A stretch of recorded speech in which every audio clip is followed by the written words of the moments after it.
I would like to reconvene the meeting and call this meeting to order for the City Council meeting of October 1st, 2019. Madam Clerk, could you please call the roll? Councilmember Cordero? Here. Councilmember Moats? Here. Councilmember Soto? Here. Councilmember Waterfield? Here. Madam Mayor Patino? Here. City Attorney, Mr. Watson, could you please give us the closed session report? Based on discussion with council, there was no reportable action. Thank you. So our first order of business is a proclamation, and I will be making the presentation. Whereas the Minerva Club, originally named the Ladies Literary Society of Santa Maria, was founded on October 5th, 1894. And whereas in 1906, the name was changed to honor one of its own members, Minerva Thornburg. And whereas in 2019, the Minerva Club celebrates 125 years as one of the oldest continuously operating women's club in California. And whereas Julian Morgan designed the local clubhouse built on the corner of Boone Street and Lincoln Street, which became listed on the National Register of Historic Places. And whereas the Minerva Club continues to hold 2 general meetings a month along with other events. And whereas through its Scholarship Trust Fund, the Minerva Club has awarded more than $334,000 in scholarships to deserving high school seniors. Now, therefore, I, Alice M. Patino, Mayor of the City of Santa Maria, hereby recognize the 125th anniversary of the Minerva Club of Santa Maria in the City of Santa Maria, and thank them for their service in the Santa Maria community. Witness thereof, I have hereto set my hand and caused the seal of the City of Santa Maria to be affixed this 11th day of October 2019. And here to accept this are some of our Minerva Club members, which we had our membership luncheon today. And Dottie Lyons will be accepted.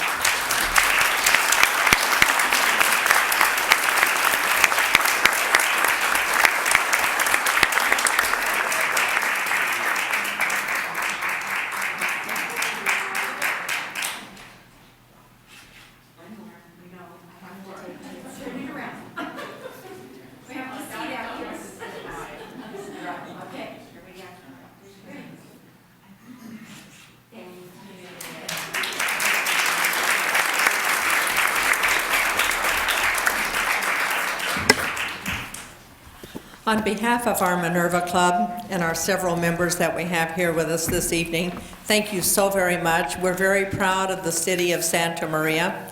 We have been here a long time. And yes, Dr. Moats, none of us are 125 years old, but there are times we do feel like it. Thank you. Thank you very much. Thank you.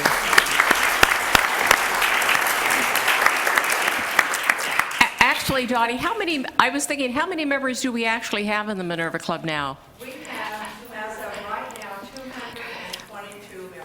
Okay, thank you. Now, didn't we just get 2 men into the Minerva Club? Well, we actually are very, very fortunate.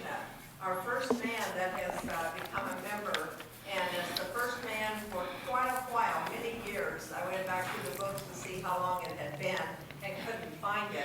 But Jason Stillwell, our city manager, joined us last year.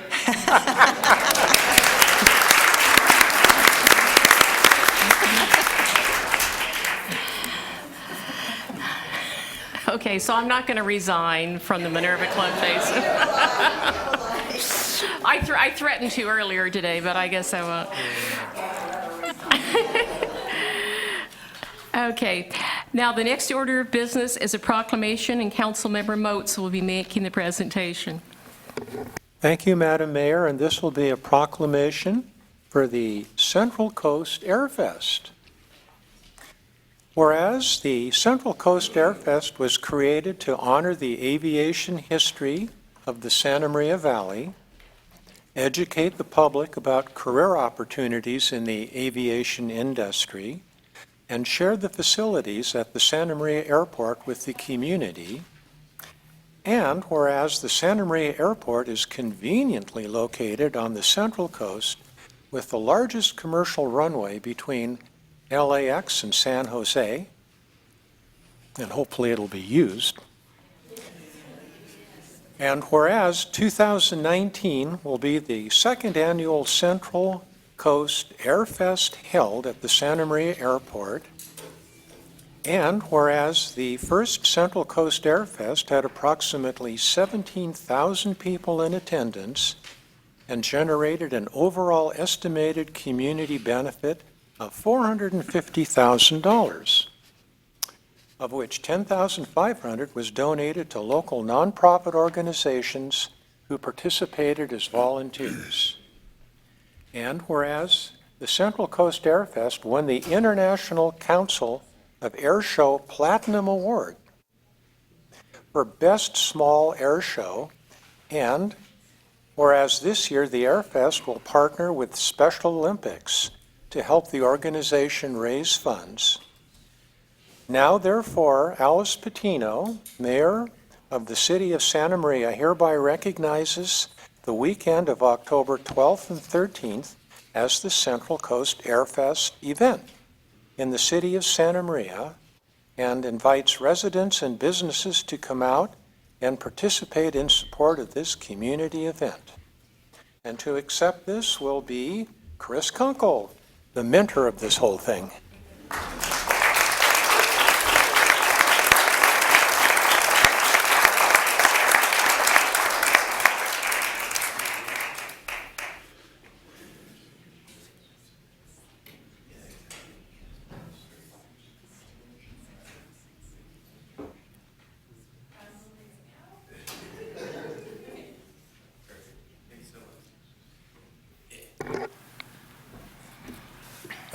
From the Airfest Committee, we thank you guys for recognizing the success of Central Coast Airfest. It's been quite the pleasure to bring back a world-class aviation event to Santa Maria.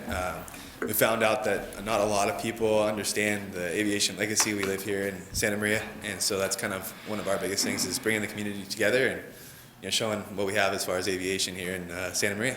So thank you. Thank you.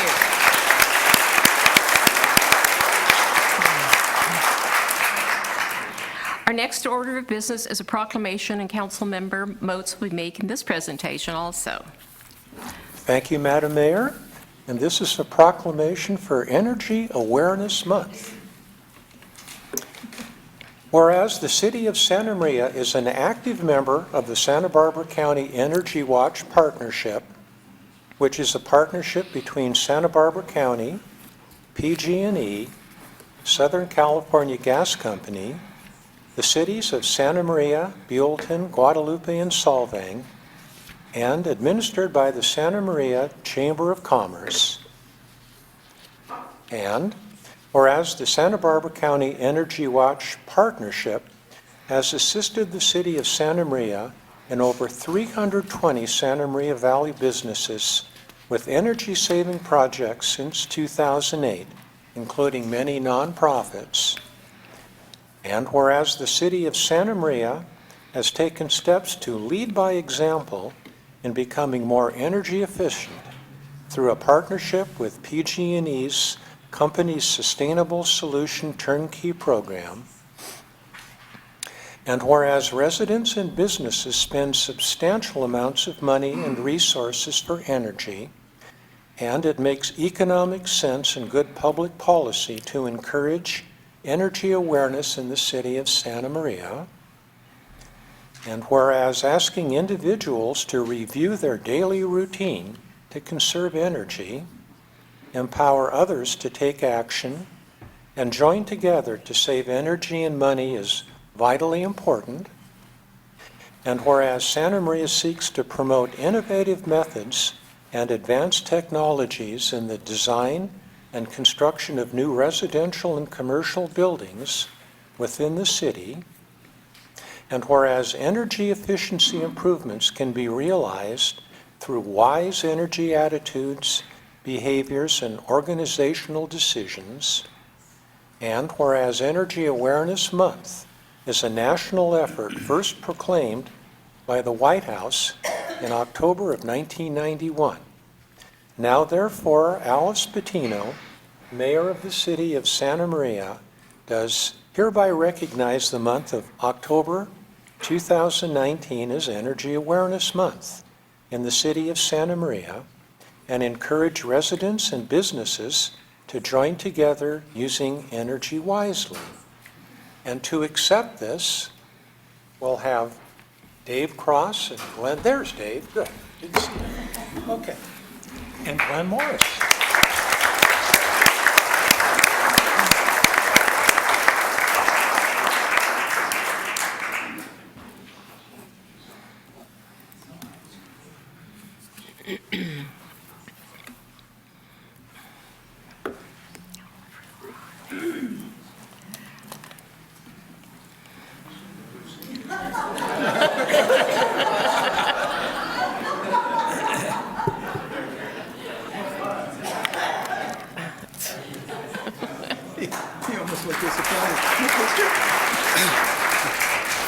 Well, Mayor Patino, members of the City Council, Dave Cross representing the Energy Watch Partnership, which is administered by the Santa Maria Valley Chamber of Commerce.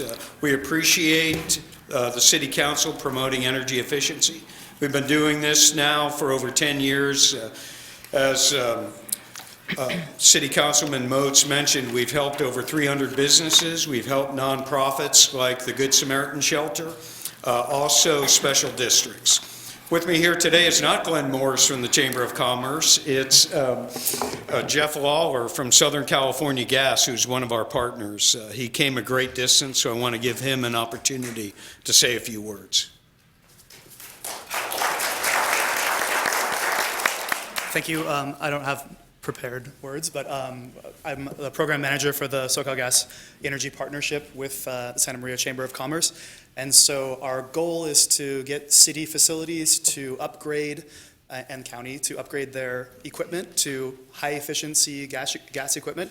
So, and then we also do outreach for residential customers. So if anyone's interested in upgrading any of your equipment, you can go to socalgas.com and search rebates, either business rebates or residential rebates, and you'll be able to find all the offerings we have. Thank you. Thank you very much. Our next order of business is a proclamation, and Councilmember Soto will be making the presentation. Thank you, Madam Mayor. It gives me great pride to present this proclamation for Latino Heritage Month. Whereas each year Latino Heritage Month is celebrated from September 15th to October 15th as an opportunity to recognize the significant contributions and achievements of Latino Americans and to celebrate Latino heritage and culture. And whereas the observation was enacted into federal law in 1968 by President Lyndon B. Johnson and expanded upon by President Ronald Reagan, and whereas this observance celebrates the culture and traditions of people whose ancestry is traced back to Mexico, Central America, South America, and the Caribbean islands, and whereas according to the 2010 U.S. Census, 74.2% of the city of Santa Maria population are of Latino origin. Thus, Santa Maria has a rich Latino cultural soul that complements its diverse heritage. And whereas the Latino community, being the largest immigrant group in Santa Maria, has provided opportunities for many local businesses to reach their goals, enhance their lives, families, and the community. And whereas Latino leaders have propelled movements developing civic power to promote social change and shape critical conversations today, and Latino residents play a unique and vital role in the local economy and workforce, as well as faith communities. Now, therefore, the Mayor, Alice Patino, Mayor of the City of Santa Maria, hereby recognizes September 15th to October 15th as Latino Heritage Month in the City of Santa Maria and invites community members to the newly formed Corazón del Pueblo Cultural and Creative Arts Center of the Santa Maria Valley, established at the urgency of the community youth to inspire and celebrate Latino contributions. And this proclamation is being presented to Corazón del Pueblo's Board of Directors.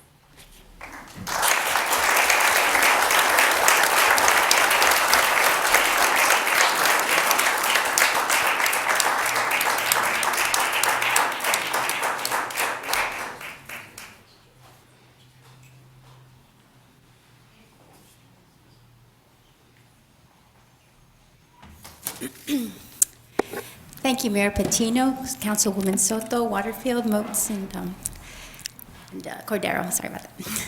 My name is Alma Hernandez. I am the Interim Executive Director of Corazón del Pueblo, but I wanted to introduce you to Giovanni Medina, who is one of the youth who inspired the vision for our Culture Center. So I'm just going to go ahead and just give him the mic to share his thoughts.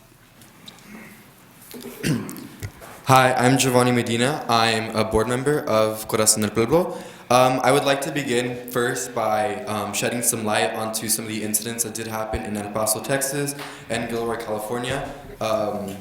Some brutal acts of violence that happened against our people. I just wanted to say that this is a step forward, and this is a step that we can take to really humanize the Latin community and to show people that we are human beings. We're not just numbers, we're not 74% of the population. We are human beings that break our backs, that sweat in that hot sun. We're picking the fields, we're out here, and we contribute a lot into this community. And I feel it's time that we start recognizing that, especially in our community where we profit off a lot of our labor and what we do for this community. And I would also like to emphasize that instead of just recognizing the Latino community that we celebrate it, we offer so much love, so much color, so much vibrancy into our communities that is something that we should celebrate. It's not something that we should just set aside for a month, but something that we should take year-long and really appreciate the Latinx people here in our community. And I think Corazón does we do a very beautiful example of that.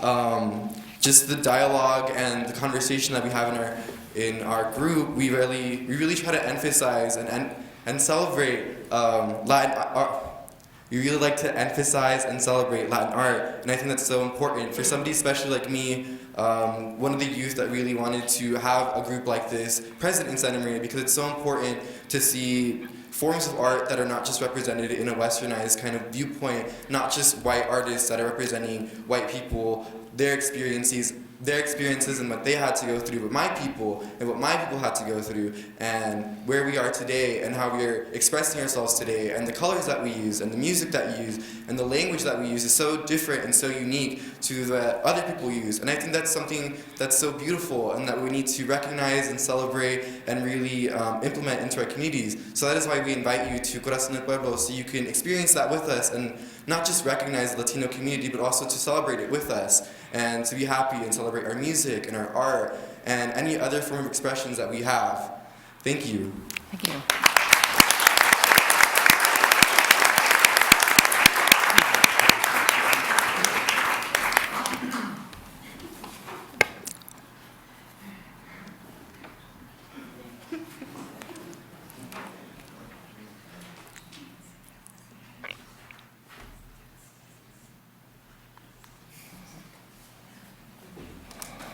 Thank you very much.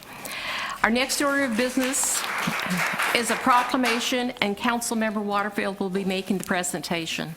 Thank you, Madam Mayor. The proclamation this time is for the Code Enforcement Officer Appreciation of the Week. Whereas the state of California has proclaimed the second week of October as Code Enforcement Officer Appreciation Week, and whereas code enforcement officers provide for the safety, health, and welfare of residents throughout the city of Santa Maria through the enforcement of local, state, and federal laws and ordinance dealing with various issues of public safety, health, building, zoning, housing, property nuisance, and environment. And whereas code enforcement officers have challenging and demanding roles while improving the quality of life for residents and businesses of local communities. And whereas the role of code enforcement officers has expanded in recent years where jurisdictions increasingly relying on the expertise and training of code enforcement officers in their communities. And whereas code enforcement officers are dedicated, qualified, and trained professionals who share the goals of preventing neighborhood deterioration, enhancing communities, ensuring safety, and preserving property values through knowledge, training, and application of housing, zoning, and nuisance laws. And whereas code enforcement officers have a visible role in the city of Santa Maria and regularly interact with the public and a variety of federal, state, county, and local officials in their capacity as code enforcement officers. Whereas the City of Santa Maria would like to recognize and honor the code enforcement officers that serve this community and their role in improving the quality of life within the city. Now therefore, Alice M. Pentino, Mayor of the City of Santa Maria, hereby recognize the week of October 7th through October 11th as Code Enforcement Officer Appreciation Week in the City of Santa Maria, and encouraging residents to recognize and express appreciation for the dedication and services provided by the City of Santa Maria Code Enforcement Officers. And I, as a City Councilwoman, and I know that my colleagues here feel the same, that we truly believe that you guys out there do a marvelous job within the City of Santa Maria, and we certainly appreciate everything that you do for the city. Thank you.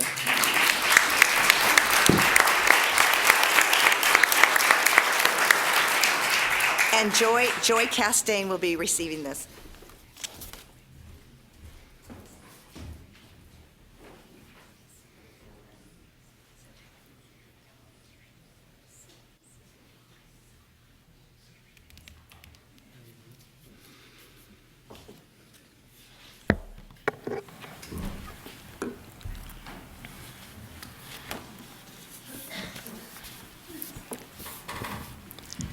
Madam Mayor, council members, thank you so much for this recognition.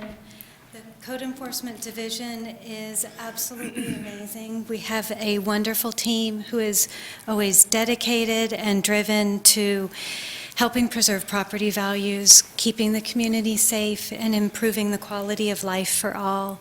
We cannot thank you enough for all the support you have always given to us, and thank you so much for this recognition. Joy, could you please introduce each one of the officers? Absolutely. This is Yvette Fuentes, Celia Lennon, and Frank Santos. All are absolutely amazing and work in the field every single day and do everything they can to help everyone. Thank you very much. Thank you for all the hard work you do.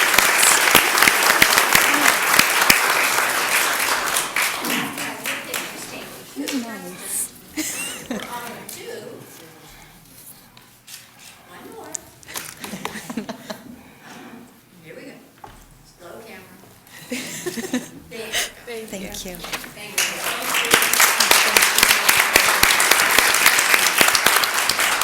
And there's absolutely no significance that three of them are women. So the next order of business is a proclamation, and Councilmember Cordero will be making that presentation. Thank you, Madam Mayor. I'd just like to say something before I read this proclamation regarding the air show. You don't have to be an aviation buff to go there and enjoy this. It's a really great event. I plan on attending again this year, and the entire Kunkel family goes out and puts this thing together, and I certainly hope our community shows up and supports this great event. Having said that, this is a proclamation for our fire department. Whereas the City of Santa Maria is committed to ensuring the safety and security of all those living in and visiting the City of Santa Maria. And whereas fire is a serious public safety concern, both locally and nationally, and the greatest risk from fire is in the home. And whereas the majority of fire deaths in the United States occur at home. And when the smoke alarm sounds, residents may have less than 2 minutes to escape to safety. And whereas Santa Maria residents should make a home escape plan, drawing a map of each level of the home and showing all doors and windows. And whereas the Santa Maria residents who have planned and practiced home fire escape plan are more prepared and will therefore be more likely to survive a fire. And whereas the Santa Maria Fire Department is dedicated to reducing the occurrence of home fires and home fire injuries through the prevention and education. And whereas the 2019 Fire Prevention Week theme, "Not every hero wears a cap, plan and practice your escape," effectively serves as a reminder to take steps to increase safety from fire. Now therefore, Alice Patino, Mayor of the City of Santa Maria, hereby recognizes October 6th through October the 12th, 2019 as Fire Prevention Week in the City of Santa Maria, and encourages all residents to be aware of their surroundings, look for available ways out in the event of a fire or other emergency, and respond when the smoke alarm sounds by exiting the building immediately. In witness of, Mayor Patino has set her hand and has caused the seal of the great city of Santa Maria to be affixed hereto this first day of October 2019. And here to receive this is Chief Leonard Champion from the Fire Department.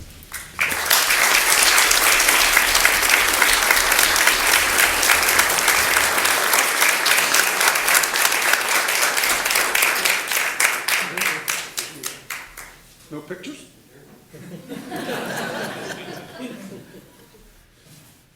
Yeah, Dave Cross, you're not alone.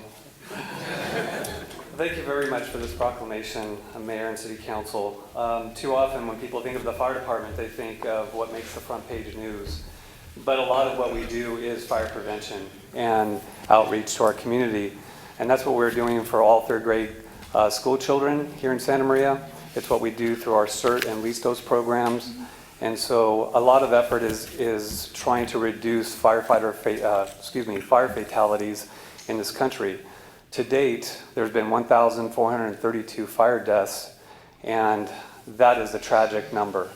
If there's any silver lining to that, that's an 18% drop compared to this time last year. So there are some good efforts in fire prevention and making sure that people are fire safe.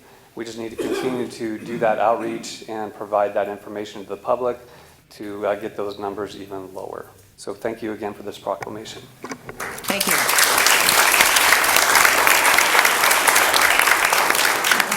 And I would like to recognize four of our firefighters in the back, and thank you for being here this evening, and thank you for what you do in our community.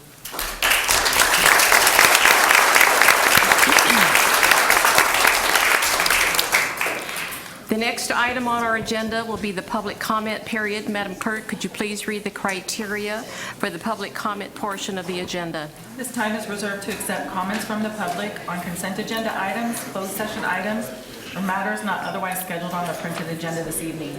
Unless otherwise directed by the mayor, speakers will have 3 minutes to comment. Direction to staff may be given, however, state law does not allow action to be taken by the city council on matters not on the agenda. Once the public comment period commences, no other speakers will be allowed to submit a request to speak form. And Madam Mayor, we have 11 requests to speak. 11? Okay. So no further requests to speak will be accepted at this time, and you can set the timer for 3 minutes. Okay, Sarah McDonald, followed by Rick Blameyer, followed by Conrad Sierra.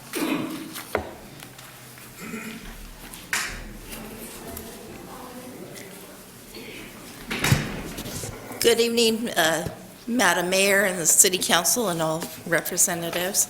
I am Sarah MacDonald. I am representing the League of Women Voters as your Observer Corps member tonight, and I'm also the Observer Corps Director for the League. So I'm excited to see how this meeting goes. Thank you. Rick Blameyer.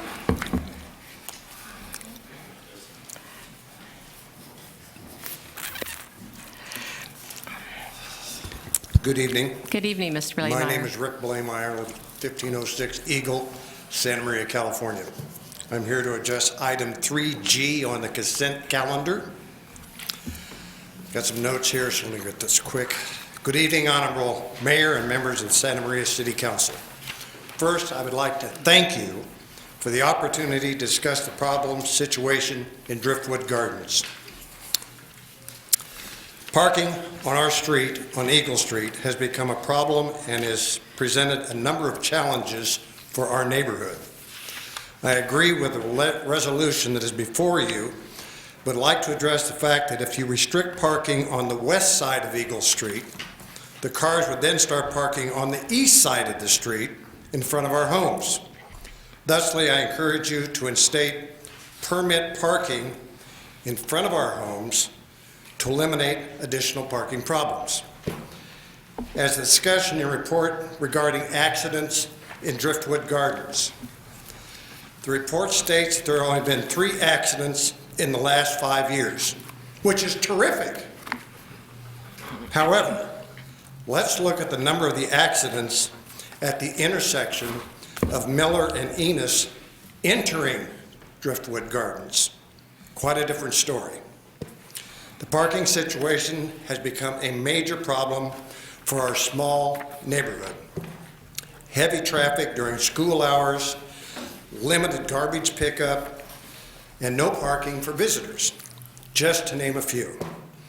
I appreciate your consideration in this matter and appreciate the opportunity to present our views to the Honorable Council. If you have any questions, I'm glad to address them. And once again, thank you for your consideration. Thank you. Mr. Sierra, followed by Christina Koob.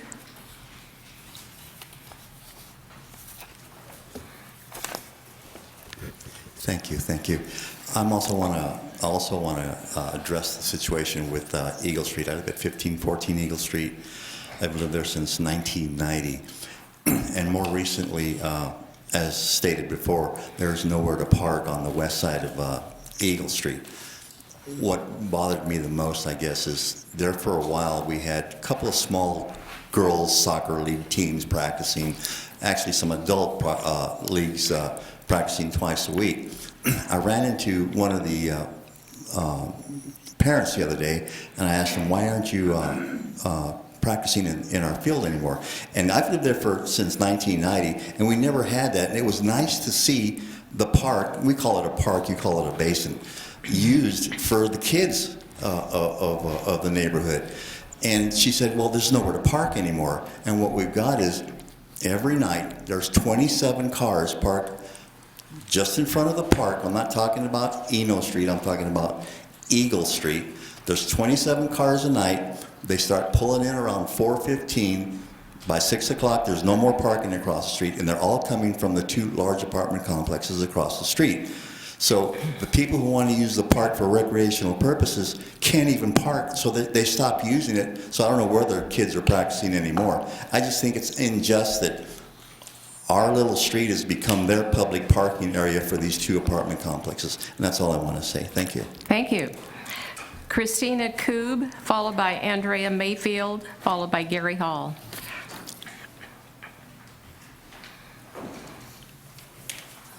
Good evening. I'd also like to address the parking issue on Enos, Eagle Court, and Eagle Street.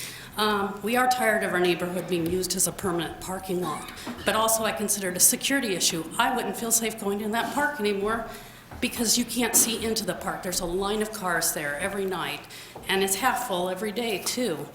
You know, so we find beer bottle caps, liquor bottles, so I assume there are drunk drivers in our neighborhood too because of this issue. So I do urge you to approve this resolution. Thank you. Thank you. Andrea Mayfield, followed by Gary Hall, followed by Daniel Swanson. Madam Mayor, council members, my name is Andrea Mayfield, and I'm a resident of Rancho Buena Vista Mobile Home Park.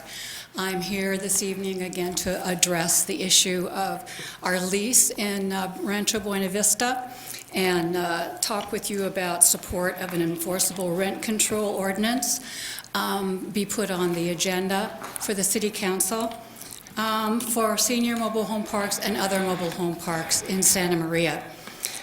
Short of an ordinance, I would urge the council to support the model lease that we've been talking about for the last several months. In terms of the model lease, I think in conversations that we've been having with residents and some of the owners and managers, there are 2 major issues that we've been discussing. One is the term of the lease, and it seems that our current lease is 10 years, which seems to be extremely long. We've been addressing a lease of a maximum term of 5 years, seems to be more reasonable. And I would submit to you and support the model lease would be no longer than 5 years. In addition, additional annual rent increases in the past have been based on cost of living indexes that have nothing to do with Santa Maria area. The rent increases have been based on indexes in Los Angeles and Long Beach area, which has nothing to do with the size of our community or the economic demographics of the Santa Maria Valley. So in determining whether or not we go forward with a model lease or whether the council considers a rent control ordinance, I would certainly support that the cost of living indexes that we use in determining annual increases would certainly reflect something more in light of the Santa Maria area. So thank you very much for your attention. Thank you. Gary Hall, followed by Daniel Swanson, followed by Eileen Encinas.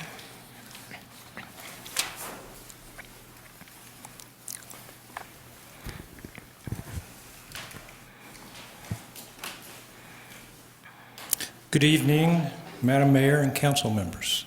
My name is Gary Hall. I'm a resident of Rancho Buena Vista Estates at 2135 North Railroad Avenue here in Santa Maria. First, I want to once again acknowledge and thank all my fellow manufactured homeowners for coming tonight. I'd ask you to raise your hands, acknowledge the fact that we're here, and hopefully are being heard. My comments this evening are on behalf of them and the North Santa Barbara County Manufactured Home Team, or NSBIT, and all manufactured homeowners in Santa Maria. I support the Enforceable Manufactured Home Rent Stabilization in Santa Maria initiative. We continue to ask for action that will, one, correct the failure of the informal and voluntary model lease program of 1999. Two, end the excessive rent increases that have become routine over the last 19 years. Three, protect the manufactured homeowners from any future predatory manufactured park owners. And four, help maintain affordable housing for seniors and low-income citizens who remain vulnerable to the rising cost of living here in Santa Maria. I want to acknowledge and thank both Mr. Stillwell and Mr. Watson for the time they have recently devoted to the development of an enforceable model lease 2020. Since I last stood here on September 17th, I have attended 2 stakeholder meetings which they have arranged. We are now in the middle of a 4th version or draft of the model lease. However, the cautious optimism I previously announced in mine is now unfortunately drifting away. The lease provisions of paramount importance to us, the manufactured homeowners, continue to favor the park owner. Minor relief from unnecessary and unfair annual rent increases has been offered under the model lease, but it just isn't enough. We have been given no reason to believe that that will change. We have been given no reason to believe that our 4 previously stated objectives can be satisfied. While we have reason to believe that you think our request for change are legitimate, we have begun to doubt that relief is possible through the model lease. We have now spent more than 2 years to get to this point with nothing to show for it.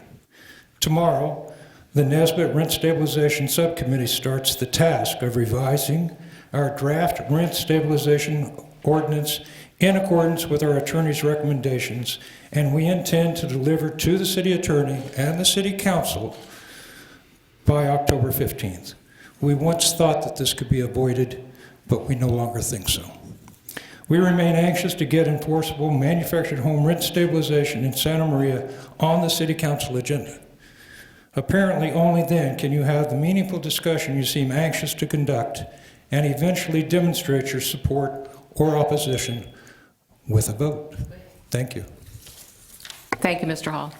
Daniel Swanson, followed by Eileen Encinas, followed by Esther Jensen.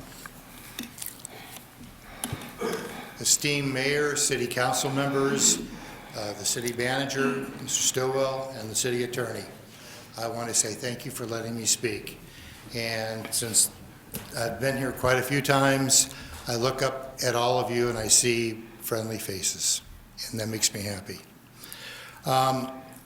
I listened to what Gary had to say, and I wanted to thank you and Mr. Stillwell for inviting me to the September 25th meeting where we had the owners and other residents there where we were talking about going through some of the items to get to a ordinance model lease.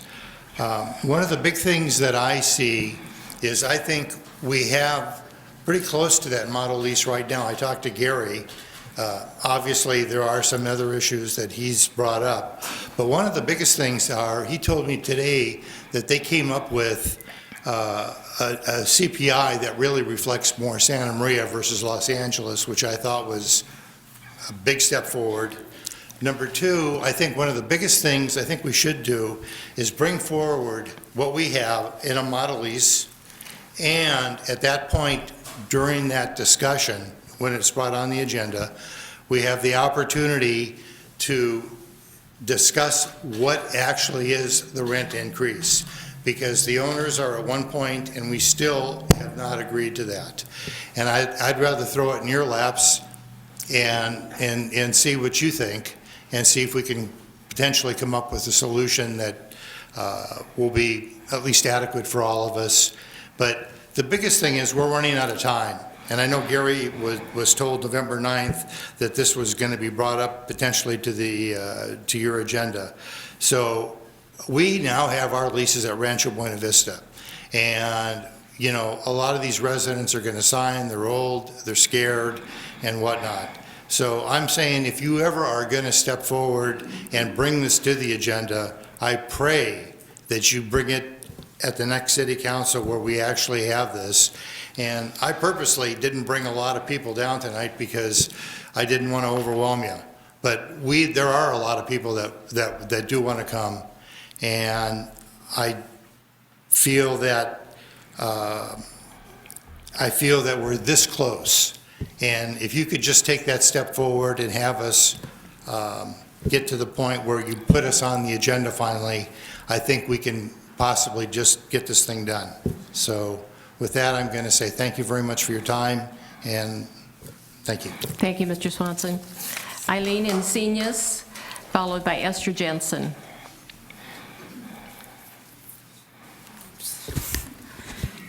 Good evening, Madam Mayor Patino and council members. My name is Eileen Encinas, and I'm a resident of La Maria Mobile Home Park. As was published in the Santa Maria Times, the Public Institute of California created a poverty and near poverty and found out that 35% of Californians are living in severe economic distress, increasing the need for affordable housing for all residents, but especially for seniors and mobile homeowners. On doing some research, the Mobile Home Park Homeowners Alliance published on their website that there were 101 cities and counties that have enforceable manufacturing rent stabilization and ordinances. This includes Santa Barbara City and County, San Luis Obispo City and County, Lompoc, Pismo Beach, Morro Bay, Ventura, Oxnard, and many more. If all these cities and counties can implement these policies, Santa Maria should be able to join these cities and counties with fairness for mobile home owners, some of the most vulnerable seniors and low-income populations in Santa Maria. Please remember that the mobile home park residents are in a unique situation. They usually own their home, but not the land, which leaves them in a vulnerable state. The land can increase in value for the park owners, but as the rent goes up yearly by the CPI, the value of the mobile home decreases. Every time a mobile home is sold in our park, the rent goes up 10%, plus the CPI increase, and the new owner loses value. Although the homes are called mobile, they are not. The cost to move them and the lack of a park that would take an older mobile home makes it virtually impossible. The city of Santa Maria needs affordable housing, especially for seniors and low-income residents. One way to accomplish this would be an enforceable manufactured rent stabilization or ordinance for all mobile homeowners in Santa Maria. In the stakeholder meetings with the city staff, only 4 parks are represented, but there are more than 14 parks in the city. They also need to be represented. Please, City Council, put us onto the agenda, be proactive by allowing us to speak and hear us. Thank you. Thank you. Esther Jensen, followed by Ed Barba, followed by Jackie Narachi.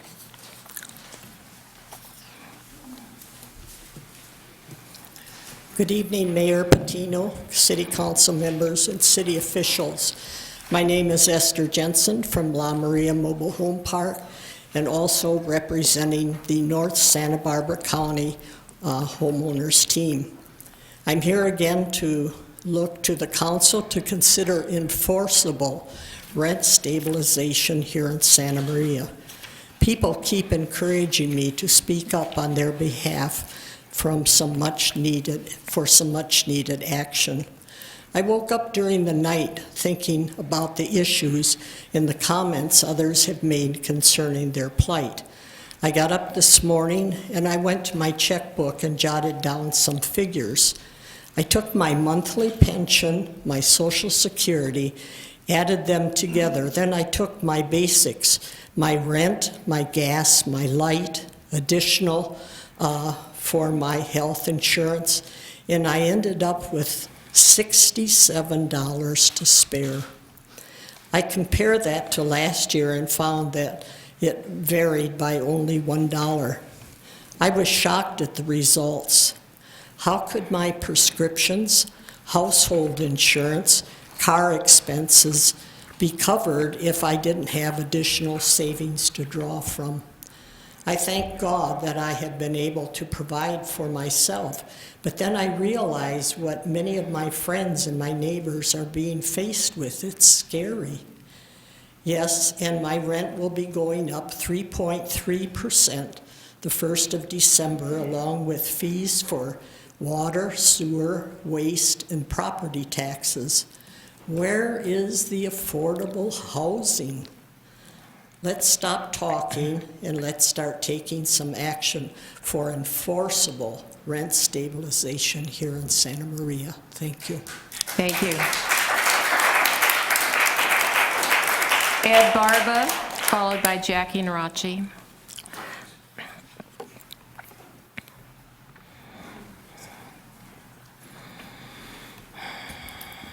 Thank you, Madam Mayor, City Council members. I live at 918 Vista del Sol at Rancho Buena Vista Mobile Homes. I'd like to speak to the term of the proposed lease. If it stays at 10 years, that's very prohibitive. I really think it should be 3 years or, gee, at a compromise, 5, but 3 years would be best. Also, I don't think it's fair that every time a house is sold, that 5% be tacked on. It makes it prohibitive for the seller, and a buyer would think twice if he looks at two choices, one that might have a selling or a rent of $650, and mine, because it has been sold so frequently, mine might be, well, currently it's $851. The difference is just unfair. Now, I think that the owner of any in any of the parks should have one flat rate for rent. Some of the owners are currently paying $650 because they are the original owners. But the frequency of the sale of an individual lot determines the increase. 5% is added on, and I understand that one of the parks has a 10% increase. Besides the, let's say, 3.3, whatever the cost of living is, the CPI. I think it would be unfair for me to ask somebody paying $650 to all of a sudden jump to whatever I'm paying, just so that we can have one rate, one monthly rent. So I think the thing to do would be to drop the rest of us down to the $650, for example. But that's up to negotiation, and I think the answer to putting some muscle behind our negotiations is rent stabilization. Call it rent control if you want. But I leave it to you, and I pray and hope that you'll keep the poor of the city of Santa Maria in mind. Thank you very much. Thank you, Mr. Barba. Jackie Narachi.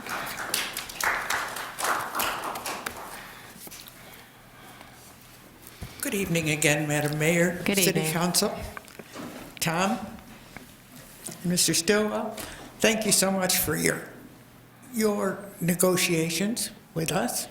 I know it's been long and hard,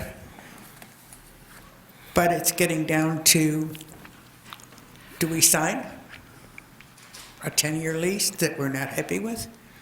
We're being forced into it. There's no way around it. We're being forced into it. You can get a 1-year lease, but after that, they can raise the rent by law every 90 days. And I've been told by the attorney that is what they will do because we're fighting them. So, what's our choice? Please put it on the agenda. We got to get this done before November 30th. It has to be. Otherwise, we're lost. Thank you. Thank you very much. Before we move on, Mr. Stillwell, did you wish to make any comments? Sure, thank you, Madam Mayor and members of the City Council. On item 3G, which is the proposed parking restrictions on Eagle Street and Enos Drive, this comes to the council as a result of resident complaints of overparking in the area. We have a traffic committee of our staff and other agencies involved with understanding parking restriction and traffic flow. We had the traffic committee evaluate the situation. Actually, they've evaluated it more than once, but it comes to you this time following the traffic committee's evaluation. Their recommendation at this point was to restrict parking in the areas that are on the council's agenda tonight. They did consider and hear the option for permit parking and came to the conclusion that the restricted parking would better improve the parking situation in this area than would permit parking, but we would be open to reevaluating that after a period of time if this isn't seen to be the solution for that parking in the area. And regarding mobile home, we, as I think you were able to hear from the public comment, we are at the finer points of a draft lease. We intend to distribute the latest or the version this week. We recognize time is of the essence. We do want to make sure that we have options for our residents and for the park owners to be aware of for leases going forward for the next 10-year period, which are enforceable. And we are working to disseminate the lease and expedite bringing that to the city councils for its adoption or for its consideration and adoption of an enforceable model lease. Thank you. Ms. Waterfield? Yes. Do you know when that will be brought to the city council? Are we looking at November?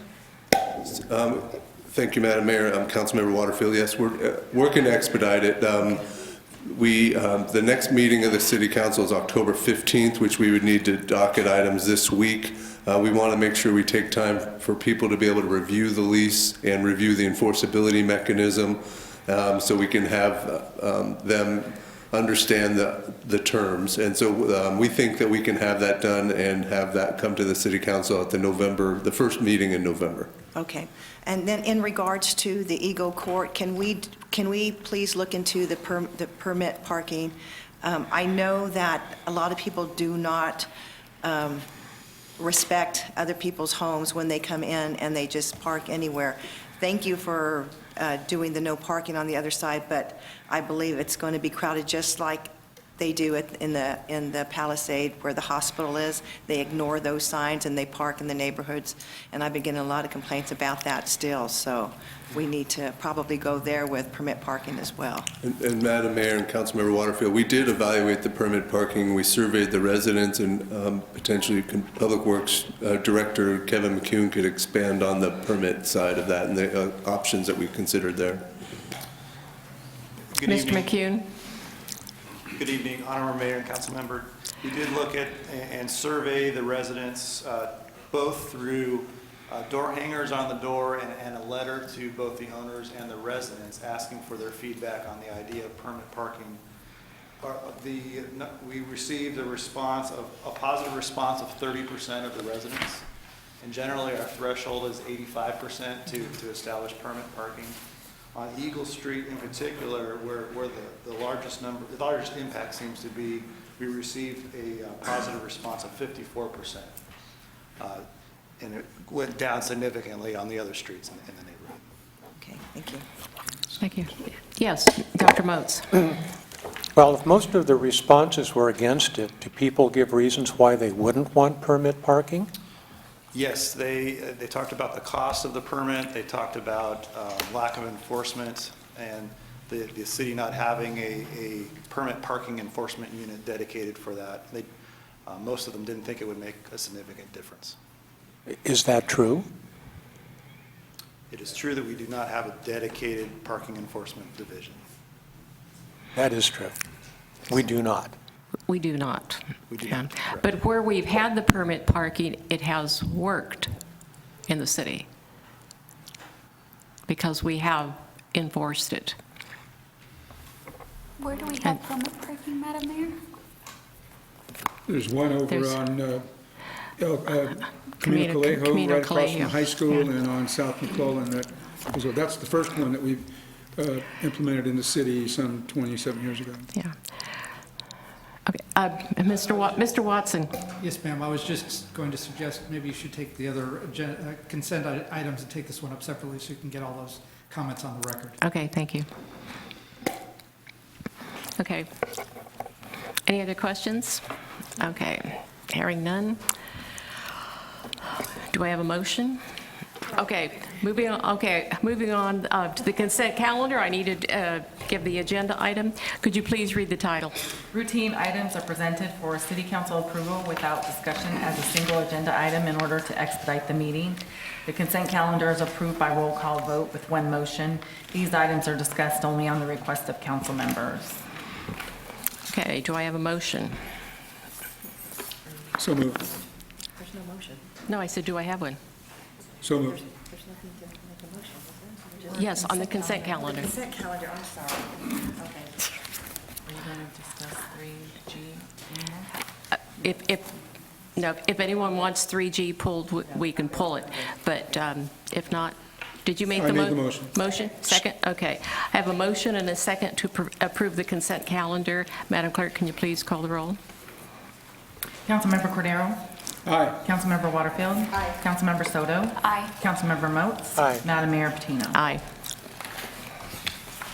The next order of business is a public hearing. Madam Clerk, could you please read the title?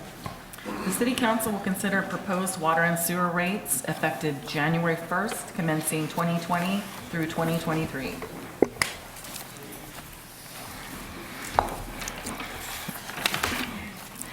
Staff report is to be made by Utilities Director, Mr. Springer.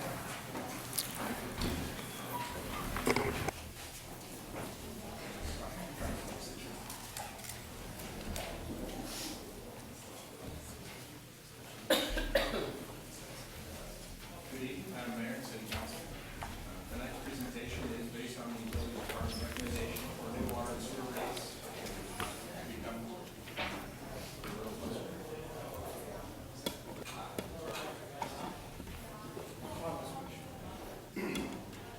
We're good. Okay, sorry about that. So excited. Tonight before you, the Utilities Department has made recommendations on water and sewer rates that would become effective January 1st of 2020 running through January 1st of 2023. An important part of the aspect tonight is the public hearing, and this is an important part of the Prop 218 process. So as I mentioned, we are recommending rate increases for both water and sewer. I will be going over that this evening, and then I'll request that the mayor open a public hearing. At that time, after the public hearing is closed, it would be the opportune time to tally the number of protests received, and then I would request that if there is not a majority protest, that the City Council take action on this item. As I've mentioned a couple of times this evening, the utility rate-making methodologies and legal requirements are governed by Proposition 218. It was passed by the voters and amended the California Constitution. And there are important parts to Prop 218. One is that the rates be cost-based, that they be fair and equitable, they be proportional, and that the public that's affected by this receive notice. We did provide notice in the bills in July and August to all of the ratepayers in the city of Santa Maria. Following that, we also had a workshop to explain the rate setting process. Tonight, we will have the public hearing process, and that will be the last opportunity to receive protests. So an important aspect of this is that the rates be cost-based. Back in 2016, the city initiated a comprehensive study with an independent consultant to look at the city's rates and what we would need to do for a rate-setting process. That study was completed in 2019, and a report related to those cost base is available. It's about 160 pages long, and we do have it on file in the Utilities Department. But an important part of cost-based rates is that we start in a three-step process. There's a revenue requirement, which compares the revenue of the utility to the expenses to evaluate the level of overall rates, and then a cost of service. And in the cost of service, that's where those costs are equitably adjusted between the customer class of service, and then finally is the rate design. And that is where those equitable costs are distributed among the classes of customer, and then possibly also the tiers as they relate to water. So as we talk about the revenue requirement, the things that we looked at are the infrastructure. I'd like to remind the council that when I was here in June, we talked about that the city has nearly $1 billion in assets related to water and sewer, in talking about the infrastructure that's within the city limits, as well as our proportion of the share for the state water project. The utilities maintains and operates the water and sewer system 365 days a year, 24 hours a day. And we incur costs to meet all the federal and state regulatory requirements, meet renewal and replacement costs for capital, operation expenses for chemicals, supplies, power, and we maintain prudent financial metrics. And those are reserve fund balances and debt service coverage ratios required by both our responsibilities with the State Water Project as well as with the bonds that we hold for the water system. The Utilities Department remains committed to providing quality, safe, and reliable drinking water to the community.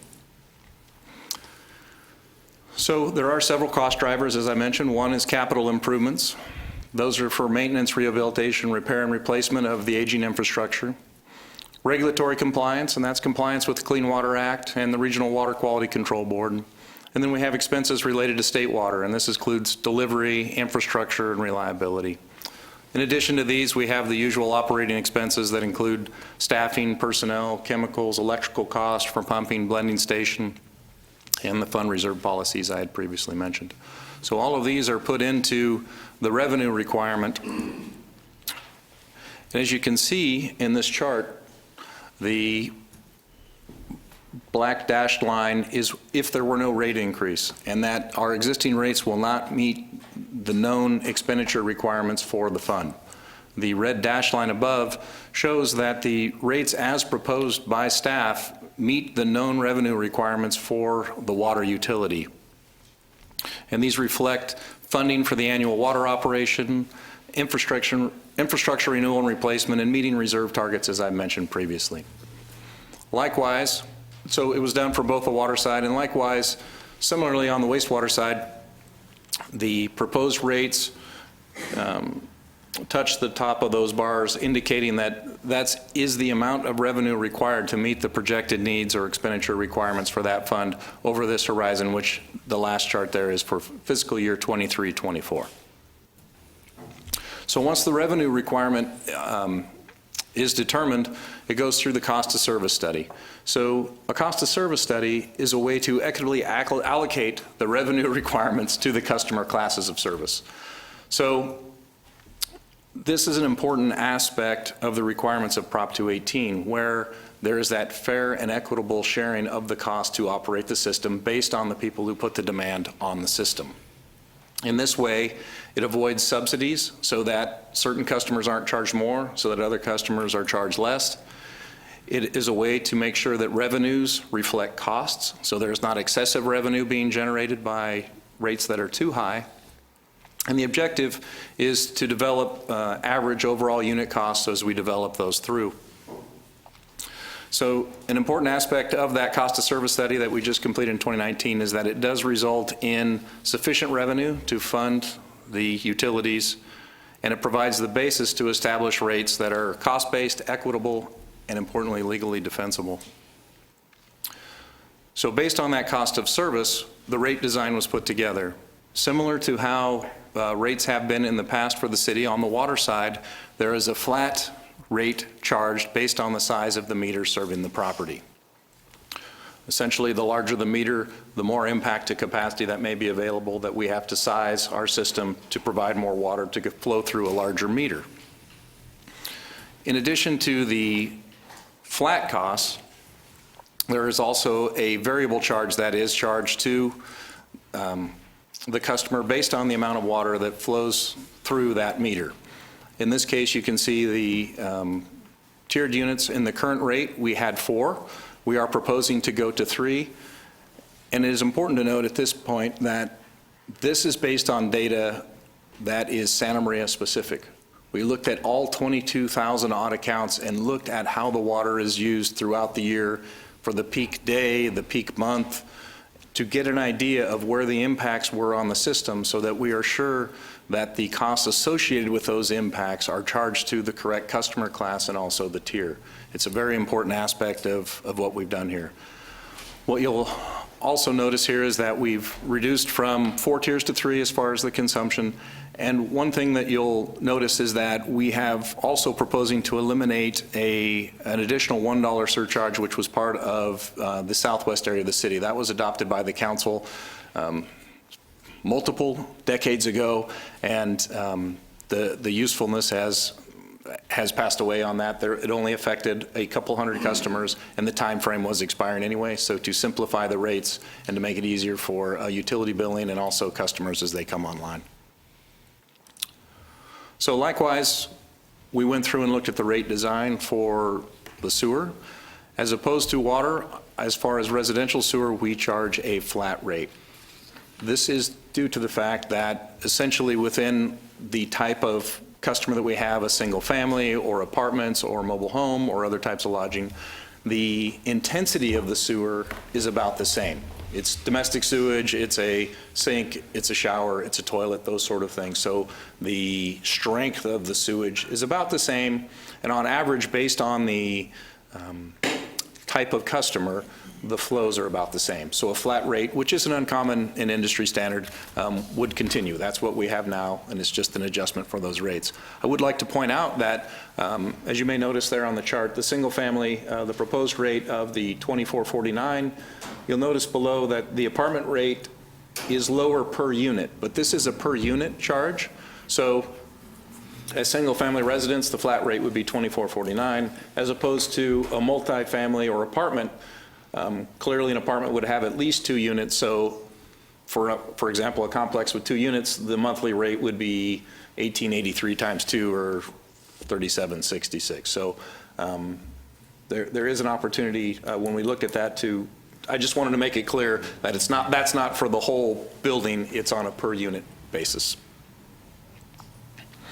Part of the reason that that you might also see for example, the apartment multifamily with more than 3 units is a lower monthly rate. Part of that is because there are fixed costs associated on a per bill basis. So a single family residence, we send a bill to, we have the utility billing, there's costs associated with that. When there is for example, a very large apartment complex, there might be several hundred units, but they're only getting the 1 bill. So we have the 1 cost for putting the bill together, sending out the bill, processing that bill when it comes in. So there's some economies of scale. So that's part of the reason that you see the unit rate on the apartment or something like that would be a little bit lower, and likewise on the lesser units. As opposed to residential, customers in the commercial class or the heavy industrial class are charged a variable rate.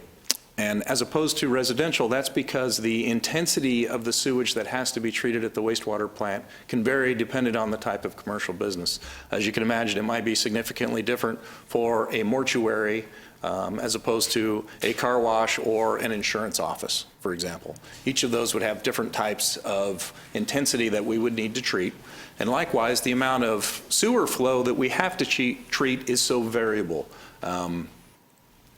Some, like an office building, may have very little water flow coming into the sewer as opposed to a high user like a restaurant, that sort of thing. So that is why the commercial and industrial are based on a variable charge instead of a flat charge, with the idea being to address both the intensity of the sewage and the quantity of sewage that we have to treat. Are the sewage pipes variable too, from residential to apartments to businesses? It depends on the intensity of the development. In some areas where we have very high density residential, we would put larger sewer lines in place to accommodate the flows. So it depends on what the intensity of the use is. But yes, they can be variable. So also, what you'll notice in the top of that table is that there were approximately 9 different sewer classifications, and that was sometimes confusing for customers or utility billing as they set up the accounts to figure out which one they went into. As we looked at, once again, very specifically the raw data for Santa Maria and what the sewage strengths that we were seeing from the various commercial enterprises and the variable strength, we found that we could consolidate those 9 sewer classifications down to only 3. So that's why we're proposing the commercial 1, which would be, there's examples of it there, which would be the less intense strength of sewage, the commercial 2, which would have the higher strength, and then for our heavy users, and these would be our large industrial processors, there's a charge, the consumption charge for the amount of sewer that comes to it. They are also required under the city code to provide information on biochemical oxygen demand and suspended solids, as those are part of our permit requirements. And as we get that data, then their bill is adjusted for that as well. So after all that's put together, an important aspect is that in Prop 218, it is all based on local information. It is the cost for us as we project it to operate our system for both water and sewer, but oftentimes we're asked, how do we compare to other agencies? And I just want to make it very clear, the information that we're presenting tonight and our recommendation is based on our cost to operate our system. It's not how we compare to Orchid or how we compare to Grover Beach or anyone else in the community. But since how that comes up frequently to find out if we're being effective in our cost, this is a comparison of an average residential bill compared with other communities in San Luis Obispo and Santa Barbara County. To clarify, this is based on an assumption of a single-family residence using 15 units of water. So it would be our fixed and variable charge for the water as well as our fixed charge for residential sewer. So as you can see in this chart, the city lies in the bottom third in comparison to other communities in our area, including being a little less than Orchid in the Nipomo area. An important part when I talk about the rates, and I mentioned a couple times, and even our comparison with the other cities, is that because we're required by state law to charge for the service as it costs, we cannot charge more for a certain class of customer, take that revenue and subsidize a different class of customer. So we do not have a way strictly within the water fund to subsidize those rates. But I will say that the city historically has been effective at pursuing grant funding when we did expansions at the wastewater plant, and we continue to explore all opportunities that we have for funding that comes from sources outside of user rates. So that's an important aspect for us as well. So with that brief overview of the rates as proposed, those are the same charts that went out in the utility bills that each of you would have received in July and August. Also, we discussed in great detail at the workshop about a month ago in detail how we got through the cost of service study.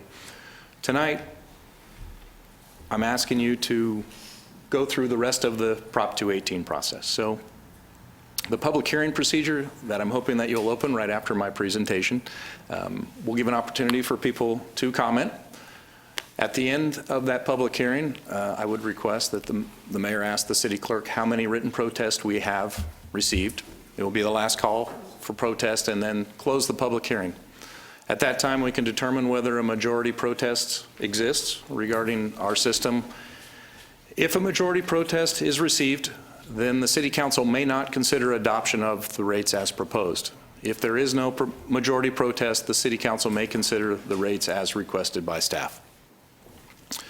Here with me tonight is Sean Korn. He is the consultant that worked with us from HDR to complete this study. This is a process that we've been going through for, I was looking back to my notes, for over 3 years. So while this is the next to final action of the council with the final reading in 2 weeks of the ordinance, I do want to let the city council know that this is something that staff has been working diligently and fervently on for 3 years to basically protect the ratepayers as best we can, minimize the costs where possible, and bring before you a position that we feel comfortable with is well inspected and prepared for your use. So with that, that concludes staff report, and I will turn it over to the council for any questions or open the public hearing. Are there any questions of Mr. Springer? Dr. Moats? Mr. Springer, is there any fund that the city has to help subsidize people who could not afford a $15 per month increase in their water sewer rates? Is there another fund? Yes. I mean, is there a compassion fund or anything like that? I mean, what if somebody can't afford $15? Would we shut off their water? So you've asked a couple questions, Councilmember Moats. The important thing that I guess what I was discussing specifically were the enterprise funds. The enterprise funds I'm talking about are the water fund and the sewer fund, which are both held separate, and they are protected under California law, and they can only be used for the expenses for the water and sewer fund. As I mentioned, under Proposition 218, there is not an opportunity for us to charge more to one customer to essentially set up the fund that you were discussing to allow for other customers. There are other funds in the city, such as the general fund. If the city council chose to, there is no prohibition on spending general funds to subsidize the enterprise fund, whether that is the water or the sewer fund. But that has not been explored by the city council in the past, and it is not part of the proposal this evening. Ms. Soto? Oh, no. I just had one more question. Oh, I'm sorry. Go ahead. You can educate me on this, but I think there's a perception in the community that the Water and Wastewater Fund has a lot of money because of the selling of water to Napomo and Orchid. There's a perception that we're making a profit off that, not just meeting our expenses and providing the water. And is there a significant profit? And if we are making a profit, is that going into reducing the rates to the water users? Okay, thank you, Dr. Moats. We are not making a profit. As a utility of the city, we are not allowed by law to make a profit. We have put together a pro forma. It's essentially a model of our system. It does include revenue sources that we receive, which would include sales to Napomo. Basically, at this time, Napomo is more or less one of the city's largest customers, but the water goes through a meter just like every other customer, and that revenue is accounted for in the rates that we're talking about here. So it is not, for lack of a better term, bonus money that the city then is turning the profit and using for whatever case. That revenue goes solely and strictly back into the water fund, which is part of the fund balance, which is then used to look at what our expenses are and what our needed rates are. So in a way, those sales to Napomo are offsetting rates on our customers. Thank you. Mr. Cordero. I might have missed Dr. Moats here, but when I heard his question, I thought he was referring to the water that we have in the past purchased on the open market and then sold. And that's a different animal there, right? Councilman Cordero, you are correct. There are There have been opportunities, very limited opportunities over the course of the last 5 years where the city has sold water to other agencies within CCWA. The city was in a position where it had adequate water supply. It had fulfilled its obligations under the groundwater litigation and stipulation to import the amount of state water that we're required to import each year, if available. And the South Coast, quite frankly, was in dire straits, needing water during that significant drought. So we'd had excess state water available.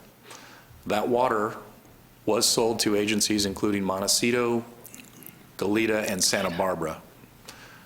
The revenues from those, once again, went only and specifically into the water fund, and those were established as part of the fund balance that then offset the rates as well to the customers. Okay. Another question, if you Sure. want there. The restrictions that you spoke of, that's a matter of law, correct? I mean, that's written in the law that you must bill the ratepayers only this amount of money. You can't go over that so that you can stockpile money. Is that right? That's correct. Okay. What are those funds used for? The money that you do have in storage, what is that money used for? Well, not how much, but Sure. perhaps, how would you describe that fund? It's like millions of dollars, or what is it?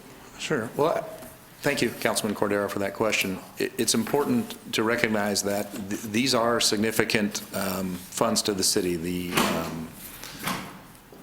The enterprise funds, we have a reserve that is set up. It is part of that balance. And it is used if there were emergency repairs or requirements. We also accumulate funds so that we can do pay-as-you-go for water line replacements.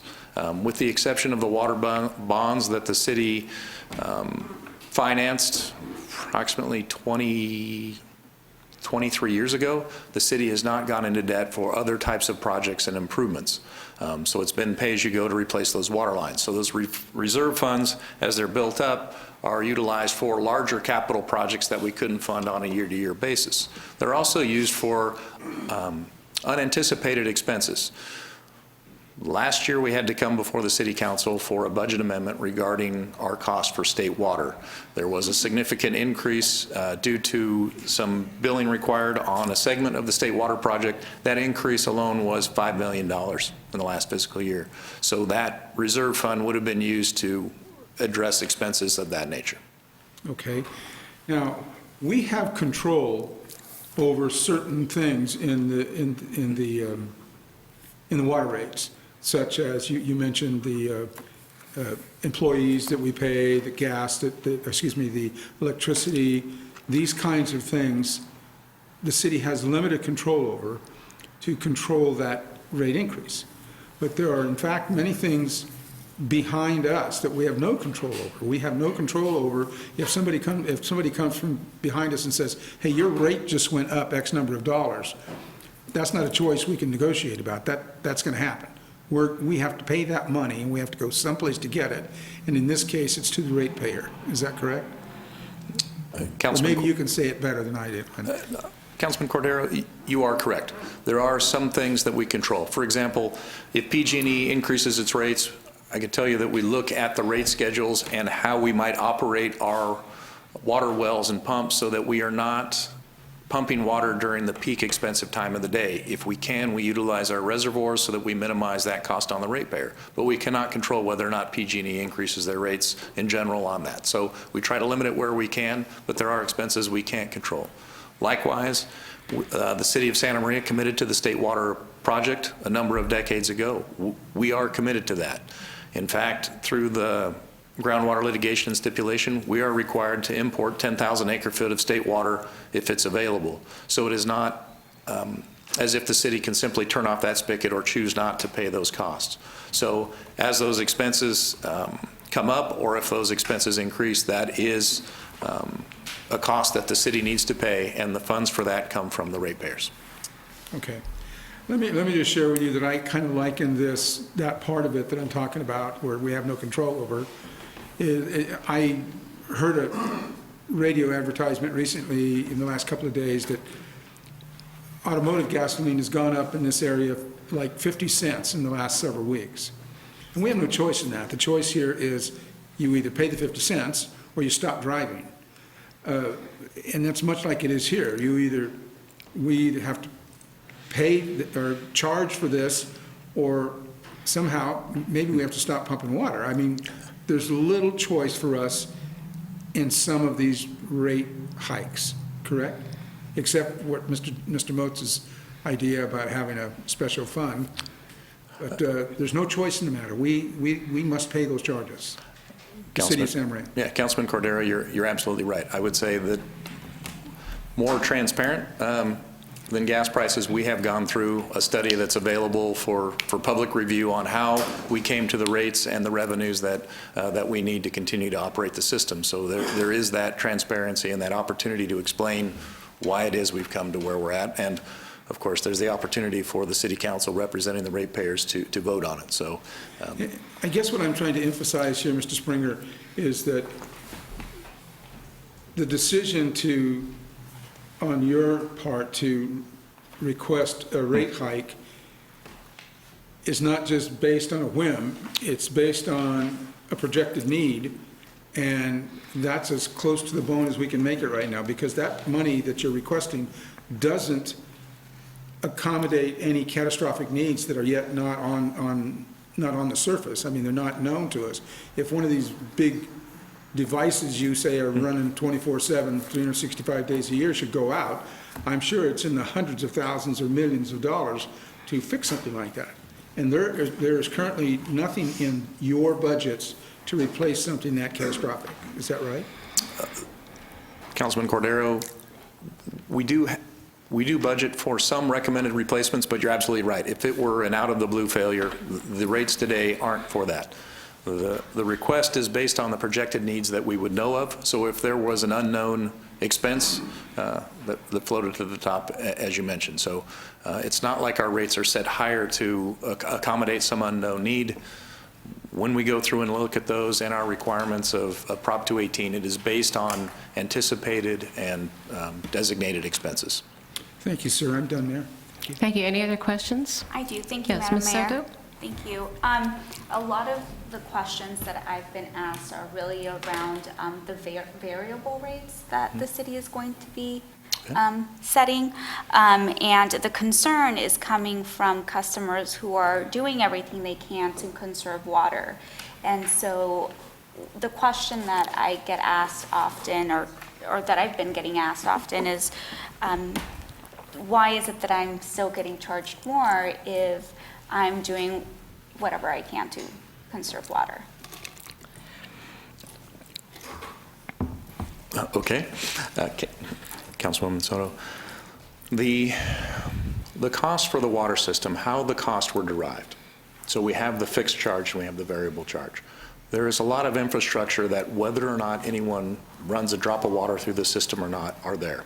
So when we look at those types of costs, the fixed costs, and we discussed a lot of those last evening at the CCWA and State Water Project. There are just a lot of costs that, whether or not we take a drop of water, there's a significant expense.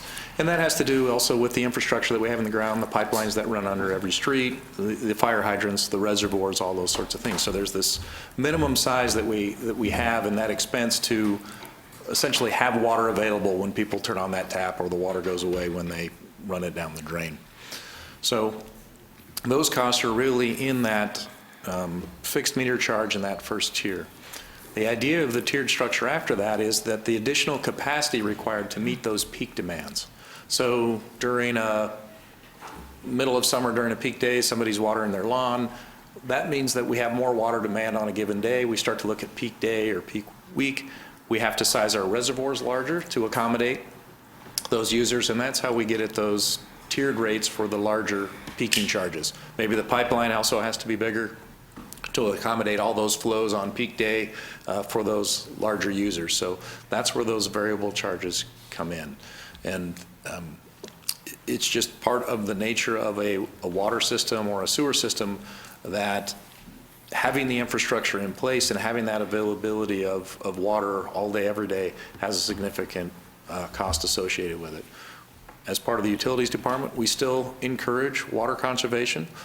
water, particularly treated water that's suitable for potable demand, is a valuable resource, and conservation is really about conserving and saving that resource more so than conservation of money. I know that earlier, I believe it was Dr. Moats asked the question about us selling the state water to neighboring agencies.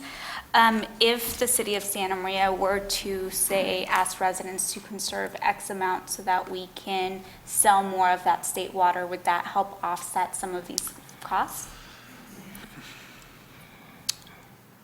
Councilwoman Soto, potentially it could. There are a lot of caveats with that statement. One is, as I mentioned previously, as part of the stipulation which ended the groundwater litigation, the city agreed to import 10,000 acre-foot of state water if available. To put that in context, last fiscal year, the city total water demand, including sales to Nipomo and everything, was about 11,000 acre-feet. That leaves only, the city had to import 10,000 acre-feet, and frankly, for our production wells to be ready to operate at a moment's notice, we kind of leave them operating idling, which is somewhere between 1,000 and 1,500 acre-foot a year. So last year, we had to import that amount of water. Secondly, the Department of Water Resources has pretty stiff restrictions on how we can do sales. Between state water contractors, we can do exchanges, but that water has to be returned at some point. The unique position that the city was in previously to sell water, and there still are some opportunities for that, is that it really has to be somebody else within the Central Coast Water Authority. So someone within Santa Barbara County, because to the Department of Water Resources, we are all of us behind Santa Barbara County are one state water contractor. And that was why the city was available to sell that water previously to Montecito, Santa Barbara, and Goleta, because they're members in CCWA. But as far as us being able to conserve a bunch of water and then sell that water, let's say on the open market as part of the state water project, that's not available to us at this point. Any other questions? Oh, Dr. Moats. The cost to the ratepayer in the cities of Santa Barbara and San Luis Obispo, according to the metric you showed us, is dramatically more than we pay in Santa Maria. Why is that? Councilmember Moats, I haven't gone into a detailed study of their cost. I will say that there are significant costs related to Santa Barbara with respect to desal. They have a desalinization plant, and that project was built during the previous drought and then mothballed, and then they brought it back, and there are significant costs associated with that. Very similar to what I talked about with the base rates and that first tier for those costs. For the most part, desalinization plants, once you get them up and running, you don't turn them on and off. They become part of that base cost. So there's that with desalinization. Also on the South Coast, for example, our cost to import state water, we pay the cost to get the state water to us from Oroville all the way down through the Delta, through the aqueduct, over Polonial Pass, down through the pipeline, but we quit paying those costs once it gets to our turnout in Santa Maria. So in the case with Santa Barbara or another South Coast agency, those state water costs would continue in the pipeline as it works its way down toward Buellton, Santa Ynez. It's then pumped up into Cachuma. They have to take it through a tunnel and then retreat that water at their water treatment plant. So they have significant additional expenses to us for state water. So the cost for them to import state water is more. They have the desalinization cost as well. So I would speculate that leads to some higher costs related to that. How about San Luis or Nipomo? With respect to Nipomo, I couldn't speak to that clearly. I do know that part of our agreement, which became part of the stipulation for the groundwater litigation, is that the Nipomo Community Services District is required to purchase water from the city. Part of that is to take care of the localized depression that may be occurring in the Nipomo area. When they get water from us, they are getting water from us at our tiered rate structure. that is more expensive for them than that they would have had in the past to simply pump the water out of the groundwater, add chlorine to it, and sell it to their customers. So their rates necessarily have a premium on top of what our base rate is on the water side. On the sewer side, I couldn't speak to the cost. I do know that they've recently went through some upgrades on the plant, so I suspect that they are paying capital cost regarding that. Thank you. Ms. Soto? Yes, thank you. Director Springer, That's fine. have we seen a decrease in water usage here in the city of Santa Maria as a whole, or an increase? And how has that affected the enterprise fund? Sure. Thank you, Councilwoman Soto. The last year that we have full metered water information on, the water that went through the meter in fiscal year 18-19 is as low as we've seen over the last 20 years. So when we think in Santa Maria of the growth that we've seen in the last 20 years, significant subdivisions that have been built out, the amount of water that the city sells, that metered water, is no higher than it was going all, I looked on the chart today, we went all the way back to 99, 2000, so I guess 19 years. So we are we're at the level that's at the lowest we've seen over those years. So the good news is that we've been conserving the resource, but absolutely that affects revenues as they come into the water fund. Okay. Just Yes, Mr. Cordero. More a comment, Madam Mayor, and I think you just touched on what I was going to comment on. I don't think anybody would argue that the prudent thing to do is to conserve water, the resource itself. But when ratepayers have a meaningful conservation plan at their home, they're not using as much water, so they're not paying for water. So that has kind of a double-edged sword there, right? I mean, yes, I saved water, but I also didn't pay as much money to the city. Is that a correct analysis? Councilman Cordero, that is a correct analysis. And there is something that I didn't put in this presentation, and much to the credit of the city council, when the drought kicked in, there were many water agencies throughout the state that immediately initiated drought surcharges on the customers and also fines and penalties for those that didn't conserve. I sat here for months at the city council, and some might remember Drippy, the Wonder Drop presentation with the water drop part full.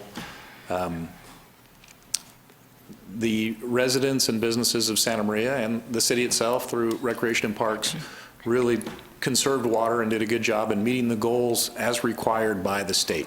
I do want to make it clear that the city continued to have water supplies available through the groundwater rights that it holds, as well as the state water importation, but we still achieved the goals required by the state, but it did impact the revenues to that fund. The city did not immediately turn around on ratepayers and ask them to pay more at that time, as many agencies did through penalties or through drought surcharges. So what you're stating is correct. As people conserve, they would, given that the rates are the same, they would pay less to the city for the water fund. Yeah. Thank you. Thank you. Okay, Ms. Soto. So, yeah, one other question. And it's just going off of what Councilmember Cordero just asked. Is there a simpler way for residents to be able to check their water meter? How can they check it so that they can use less water to save money if that's something that they choose to do? Thank you, Councilmember Soto. The city we do have on staff a water conservation specialist. They can contact the utilities department anytime, and she'll come out and visit with the customer and talk about ways that they could save water or look at ways to utilize less water on site. There's one way to do that. She'll be happy also to talk with them about how their meter works and how they can look at it and kind of understand what they're reading. If everything in the house is off and all of the sprinklers are off, make sure that there's not water flowing to look for leaks and that sort of thing. And that's certainly part of our protocol and our program in operating the water system. Okay, any other questions? Dr. I'm Bucks? sorry, but if the city didn't have access to state water, would we have enough water pumped from our underground to meet the city's needs? Councilman Moats. Probably. That is a difficult question to answer. And the reason I say that is for a couple of reasons. The groundwater basin in Santa Maria is robust. It does have significant volume. However, that water isn't the highest quality. It has dissolved solids in it, and we have discharge requirements at our wastewater plant. So as that water gets pumped out of the ground and it goes to customers, if the water has hardness or dissolved solids and that sort of thing, customers utilize water softeners. They're salt recharged. Those go into the wastewater flows. Those go to the wastewater plant where, frankly, we struggle meeting our requirements for TDS or chlorides related to the salt. When the decision was made to pursue state water decades ago, a big portion of that decision wasn't necessarily based about water quantity, but the water quality. So when the state water comes to Santa Maria, it is lower in chlorides and dissolved solids, so that twofold, customers get a better product on the front end, and they don't need to utilize the water softeners and those other things, so that we get the benefit of meeting our discharge requirements at the wastewater plant. So I'm sorry, it's not as simple as answer as you requested. Well, I know the question had nothing to do with the issue in front of us right now. I was just curious. Thank you. Okay. Any other questions that have to do with the issue in front of us? I do know that he brought up groundwater. This increase does not account for any future expenses also pertaining to state water or groundwater that it doesn't include any unforeseen. Councilmember Soto, it doesn't include anything unforeseen. We do get projections from the Central Coast Water Authority, the Joint Powers Agreement that the city belongs to for importing state water, and there is a projection that we get from them on a 10-year horizon. We also have expenses that we would anticipate. We know we spend so much money on water line repairs or meter replacements and those sort of things. Those are in there. But if we were to have an unforeseen expense, no, it is not included in these rates. Thank you. Thank you. Is that it? That's it for me, Mayor. Oh, good. Okay. So now I'm going to open up the public hearing, and we have 5 requests. I think it's 5. 1, 2, 5 requests to speak. And I'll take David Dennis, followed by Leah Marie Mix, followed by Elena Magana.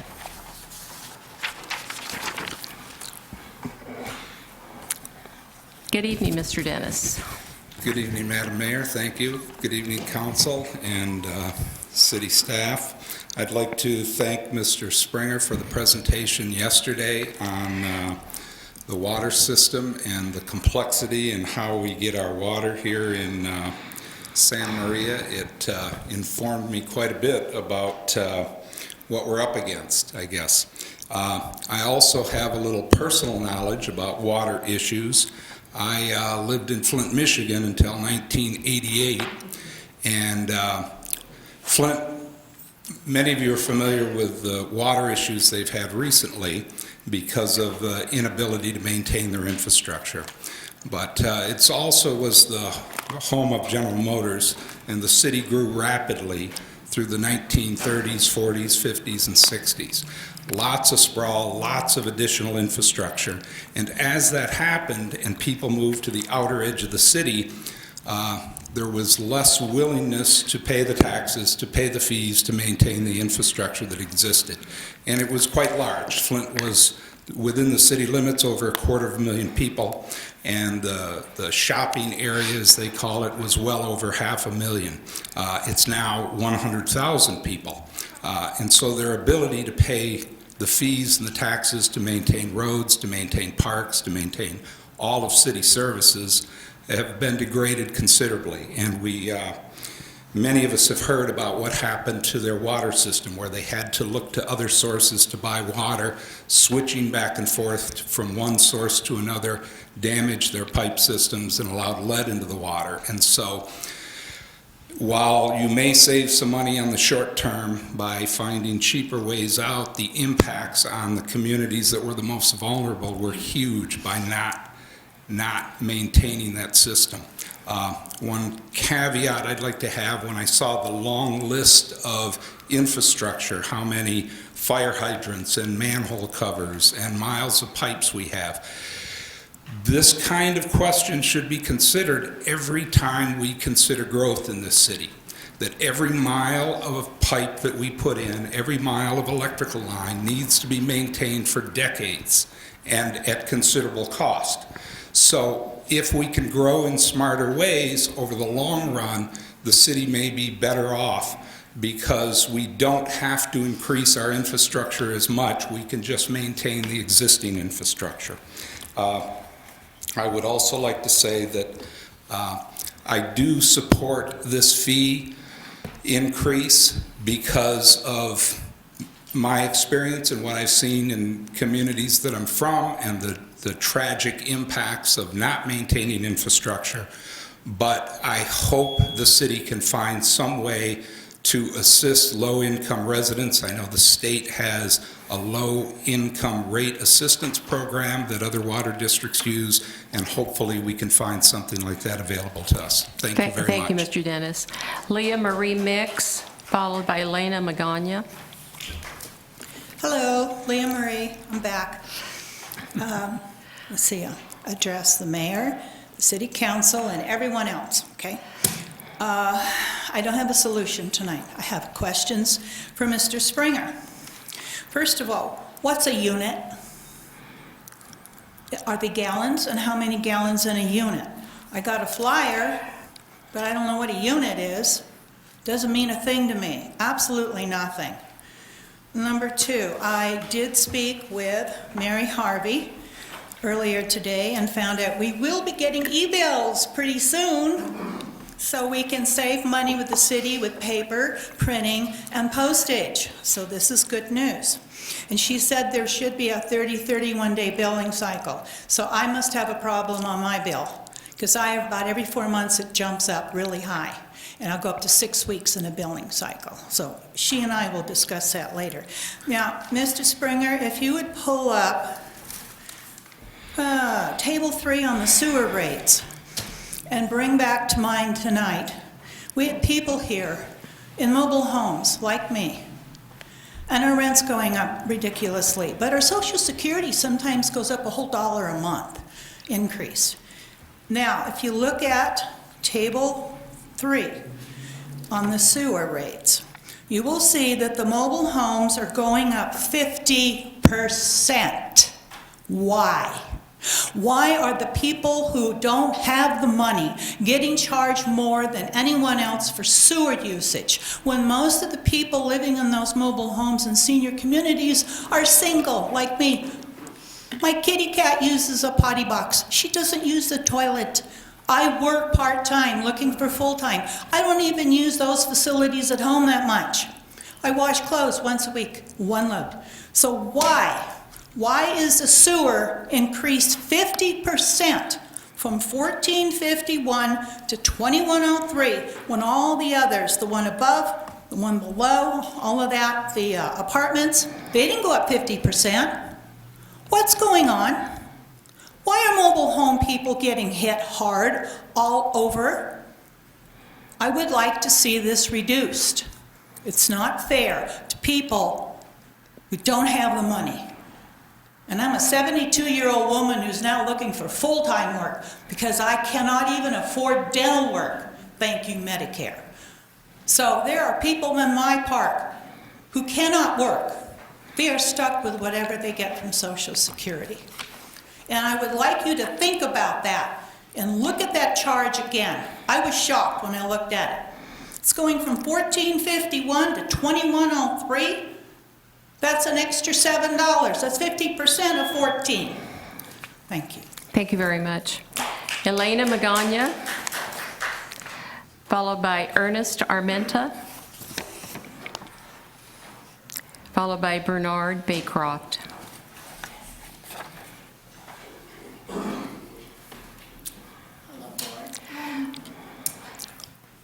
My name is Elena Magana, and I came here as a homeowner and as someone who lives in a townhome complex.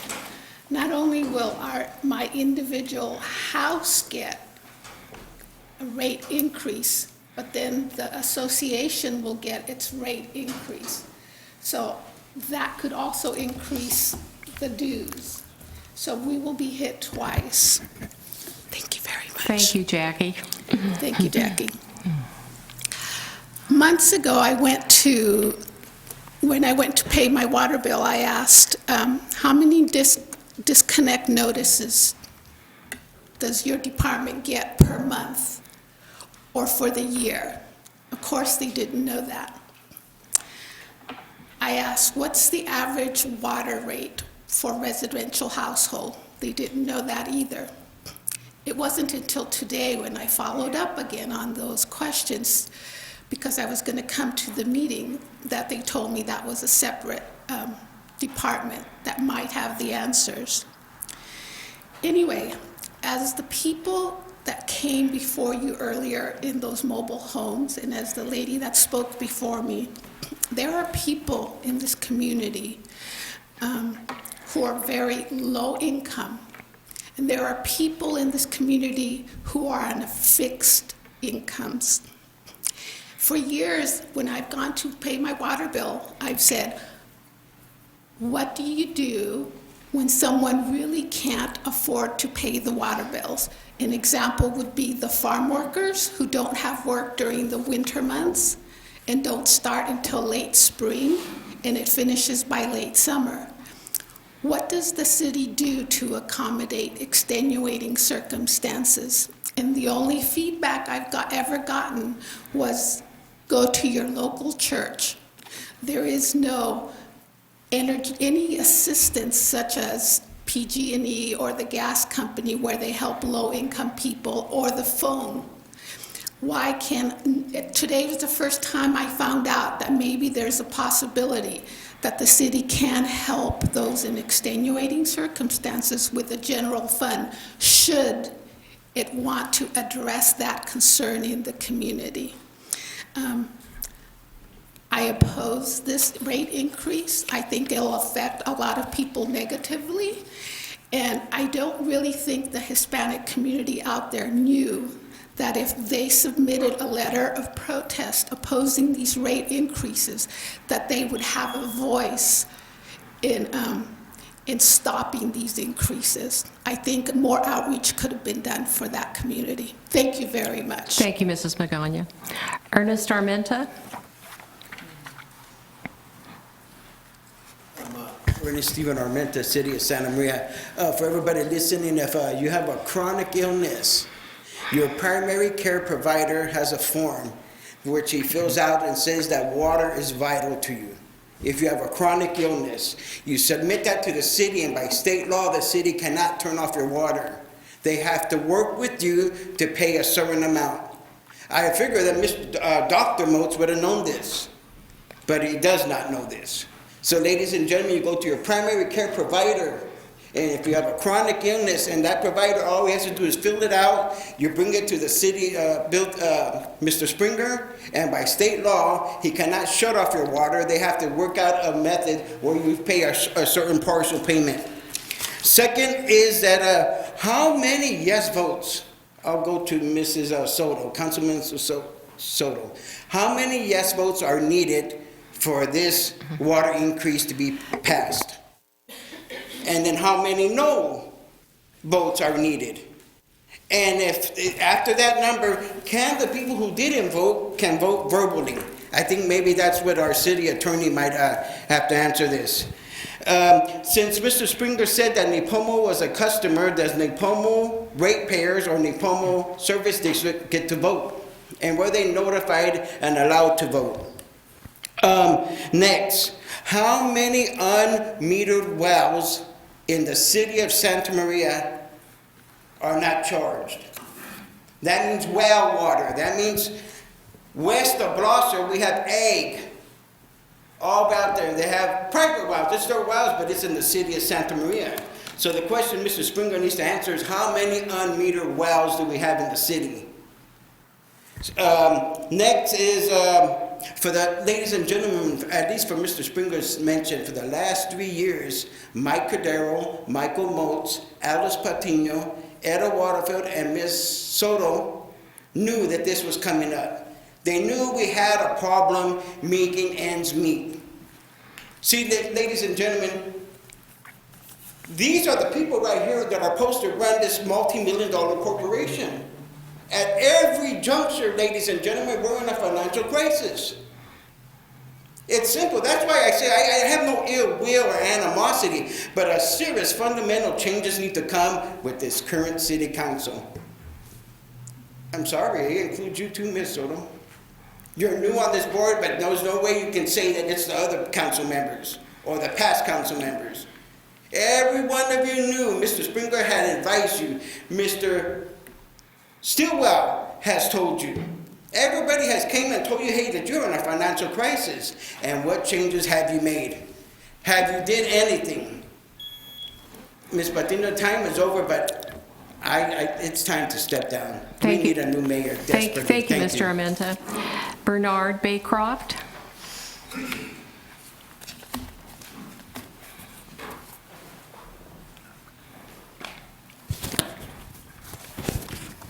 Hello, thank you for letting me speak. I'm a former university professor and business owner here in Santa Maria for 16 years.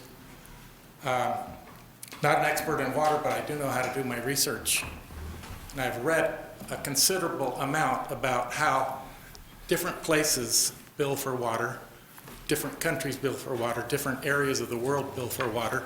And I want to state very loudly and clearly that there is a different way to bill for water right here in our circumstances and still follow all the guidelines that were presented. Now, I went to the workshop, which was not a workshop. It was a done deal. It was just the same presentation that we saw here today. The citizen input was just not, accounted for at all. Because if it was accounted for, I didn't hear anything reflected in that in today's presentation. So let me get to my point. I looked at how water is billed in Latin America, big cities. I looked in East Asia. I looked in Europe. Looked in other parts of North America. There's a lot of different ways to do this and still encourage saving water and still help out low-income people without subsidizing. Okay? I keep hearing this objection about subsidies. You don't have to do that. Now, the most simple one that I read about, and I'll stick to that one because it's so simple, is you simply decide upon let's say a certain small amount of water that is enough for subsistence for a person. Okay, so anyone who wants to save water or who is on low income, this is enough water to get through the month. Okay, take your bath, eat your food, whatever. So that 1 unit in this example is given to everyone. There's no subsidy. It's given to every payer free or at very low cost. After that, the system is variable. So if that first unit is free or dirt cheap, the next one is $10, the next one is $10, $10, $10, whatever the amount is. In this fashion, those people who are, like one of my neighbors, runs the water down the street 7 days a week. He just does not care. So I say, let them pay for it. I mean, let the users that are using the water pay for it, and let's take into consideration some of our low-income families. You saw them all here tonight. How many people, I know people who used to live in 3-bedroom homes in this city who are now homeless. I know a man who's hiding out, sleeping in a warehouse. This guy used to make custom homes in Santa Maria and had a very good income. You're hit with a disaster, a medical problem, a divorce, whatever, and suddenly you're from here gone down to here. So we need a system that will allow the things I've mentioned, and there is a very easy way to do it.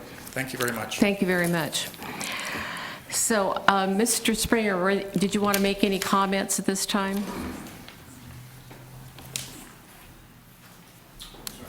Would you like to make any comments at this time for clarification? Madam Mayor, unless the City Council would like me to address any of the specific comments brought up? Okay. Does this California 218 law, or whatever it is, not permit subsidized cheaper water for indigent people?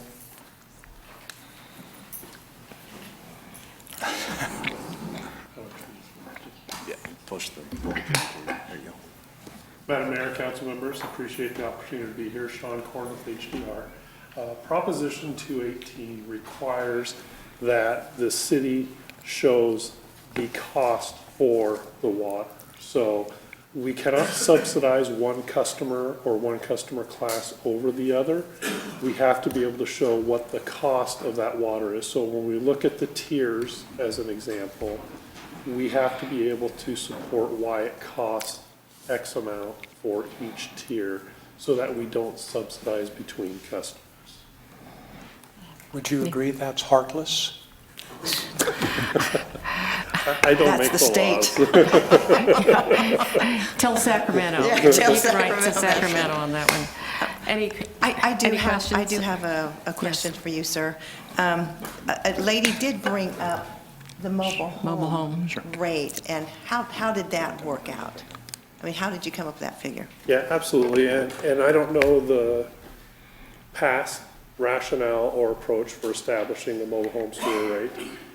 When we looked at the development of the sewer rates, what we do for each customer class, so this goes for single-family apartments, mobile homes, other lodging, as well as the commercial class, we base that on the estimate of wastewater flow, so what's coming back to through the sewer utility.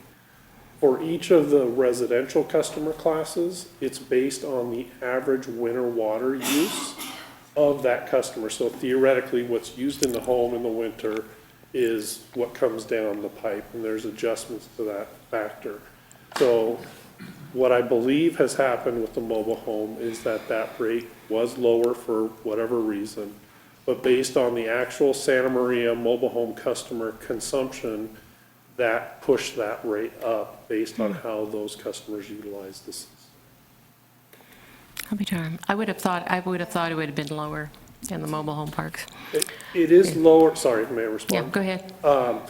It is lower compared to a single family, but when looking at your statistics for the city's customers, the mobile home average use, and this is across the whole group of customers across the city, was closer to the single family as an example than what the apartments were on average. And that's the big piece of the change. Thank you. Okay. I'd like to close the public hearing and ask our Chief Deputy City Clerk, Mrs. White, to read the official report on the protests received. Yes, Madam Mayor, members of the City Council. The City of Santa Maria has 22,844 ratepayer accounts. In order for a majority protest to exist to the water and sewer rates for 2020 to 2023, 11,423 valid written protests would be required. I confirm that at the close of this public hearing this evening, I have received a total of 11 valid written protests. Therefore, no majority protest exists to the water and sewer rates for 2020 to 2023. Thank you. I'll now bring this item back to the council for any further discussion or a motion.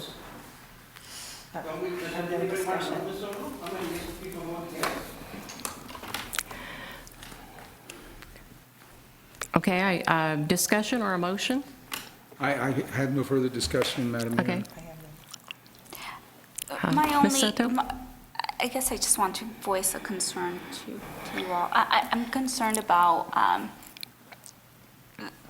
the ratepayers who are really struggling to make ends meet, and I wonder if there's any sort of grant funding that we as a city can look into to see if possibly we can help with the cost for these residents, for these low-income residents. As stated, there are some low-income rate assistance programs through other water services here in the state of California, and I just don't know if that's something. I'm hoping that that's something that we can look into. We can certainly ask Mr. Springer to check on that. I concur. That would be my suggestion, Madam Mayor, Okay. that Mr. Springer look into that. And Mr. Springer, could you put that slide up again that shows Santa Maria? As far, and all this, that one right there, yeah. Thank you. So do I have a motion? well, I have one more compassionate statement for Mr. Yes. Springer or anybody who does this, who's in charge of this. If someone comes to us without a written form filled like Mr. Armenta brought up, if in fact that does exist, I think that where you can't legally shut their water off if they have a medical need, I think it's incumbent upon us to inform them of that. I think that that's a compassionate thing, that certainly we don't want to shut somebody's water off and have them, their health degrade because of that. If it's more than just somebody just not wanting to pay their water bill. I think we should respect the fact that that is there, even if they don't know about it. I would hope that we would enlighten them on that matter. Okay, do I have a motion? So move, Mayor. So move. I have a second? I'll second. I have a motion and a second on the floor to introduce an ordinance for first reading, approving water and sewer rates for the next 4 years. Any other discussion? I'd just like to make an additional comment. Before we make the vote, I think it's crucial that we continue to urge residents to do as much as they can to conserve water, not only for them to be able to save dollars, but also, we all know that water is a finite resource, and after last night's presentation workshop, it was very evident to me that there's so much at stake, sea level, water rising, earthquakes, unforeseen cause. For whatever reason, if we can't get that state water, we do have our groundwater, but I think that it's essential that we continue to have conversations with residents about water conservation, and just reminding folks that by conserving water, it really, it allows us to, again, preserve the water that we have, and also in some essence, reduce greenhouse gas emissions, because there'll be less water for the state to have to pump down through the delta. And so, so I just want to really urge customers or ratepayers and residents to conserve water, and to also take up the utilities department on having the department go out to their home and finding measures to again, conserve water. Thank you. Madam Clerk, can you please call the roll? Councilmember Cordero? Aye. Councilmember Moats? Aye. Councilmember Waterfield? Aye. Councilmember Soto? Aye. Madam Mayor Patino? Aye. Next item will be a report by City Manager, Mr. Stillwell. Thank you, Madam Mayor and members of the City Council. The next meeting of the City Council is October 15th. We have 3 items of note. We'll bring forward the award of the bid for the Santa Maria Police Department shooting facility and the allocation of additional funds. As the council recalls, we went out for a second bid, and we are pleased to announce that the bids came in closer to budget, and we are bringing those forward for the council to approve funding for the project so we can move forward with it. Also, there's a final map and subdivision agreement for Betaravia Plaza. That's the parcel of land between the train tracks and the police station on Betaravia, east of the police station. And then we also have the CDBG capital project proposals, and that's up for October 5th and 15th, and that concludes my report. Thank you. So we'll hear oral reports of council members. Mr. Cordero, should we start with you? Thank you, Madam Mayor. On September 20th, I met with the staff at the United Way with some ongoing issues that we have and our plans in the near future. On the 22nd, I was happy to take a group of kids out on a fishing trip from the Mayor's Task Force. We had a great time. The group was relatively small. It was a safe trip. The kids had a great time. There were a few children that didn't take my advice when I met with them over at the high school with you, and they got a little sick. Real sick or a little sick? Yeah, a little sick. What's your advice for that? I don't take pills. Take some Dramamine. It was overall, it was a good trip, and I know that they enjoyed themselves. There was one poor little girl, she wanted all the fish she could get. She was asking everybody, can I have your fish, can I have your fish? So it was a fun time, a good lunch, and it was a good time had by all. On the 24th, I met with Dr. Walter's staff from Hancock College. I was supposed to meet with him, but he had some family activity he had to leave the state on regarding the Promise Grant and some possibilities of participating in that. On the 25th, I met with the Carlos Escobedo. I think everyone here knows him. Carlos, he's a fine young man. He has some interest in entering politics. On the 26th, I attended the Celebrity Waiters Night out at the Country Club, and it was for the Boys and Girls Club, and they did a great job. Jim Glines is certainly a leader in the community with regard to doing those auctions, and he was able to make a lot of money for the Boys and Girls Club. On the 27th, I met with CAUSE organization regarding some tenant displacement issues that they're concerned about in the community, and I think they feel better, and they're going to be discussing some further issues with the city attorney. And then last night, it was referred to by Councilwoman Soto, we met right here in the chambers with regard to the state water issues, the rates, and what it takes to get the water from the Delta down to Santa Maria. And basically two choices they brought up is to reacquire some water rights. Stop me if I do this wrong, Chad. Reacquire some water rights or participate in building what I'll just call a shortcut to bring water so it doesn't have to go north and can just come basically straight down to us, and it's more guaranteed and less danger. It was a very interesting and complex issue to listen to.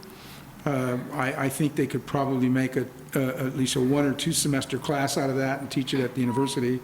It was, but it was very interesting and also very, very costly. I certainly have a great deal more appreciation for Ms. Waterfield's assignment to work on that water, with those water people.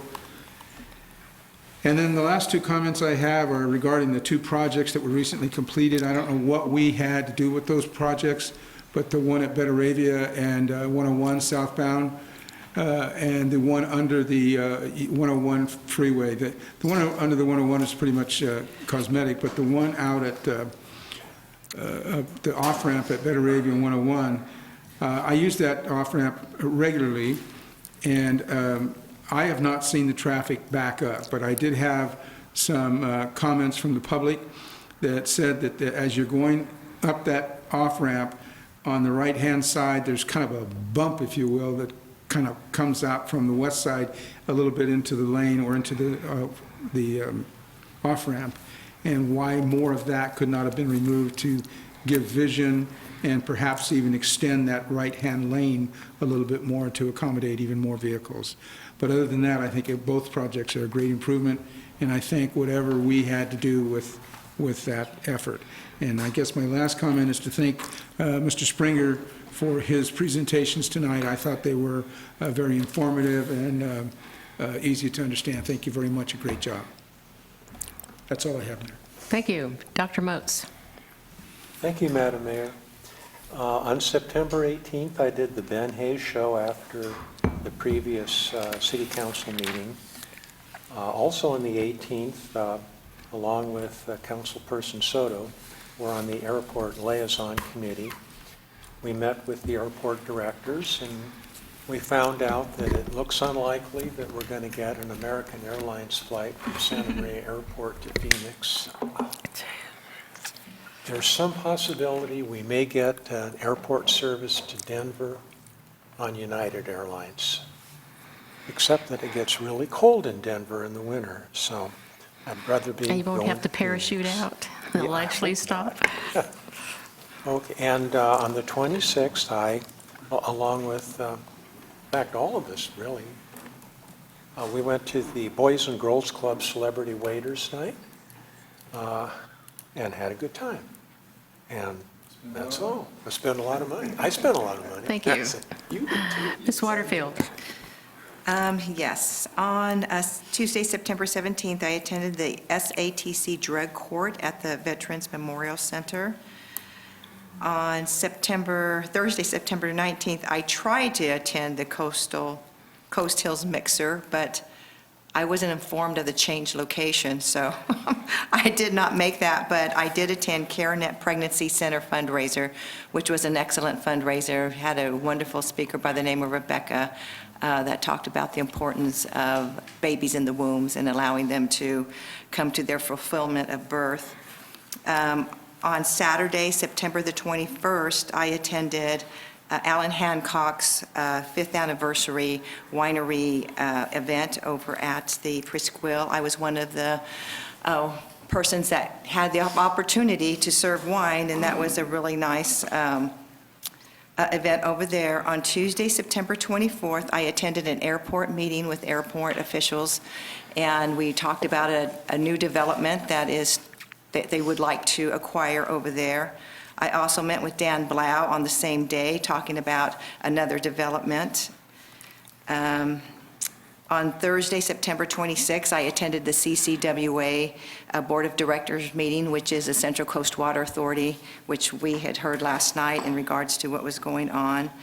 And the greatest event was Saturday, September 28th, where my son and his fiancée got married. They both live in Arizona.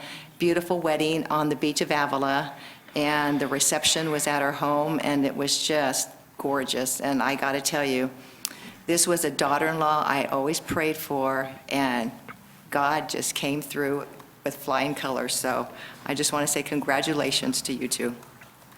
And that's it. Ms. Soto? Thank you, Madam Mayor. On Wednesday, September 18th, I attended via webinar County Census Committee meeting. That same day, I joined Dr. Moats at the Santa Maria Public Airport District meeting. Have to scroll through my calendar.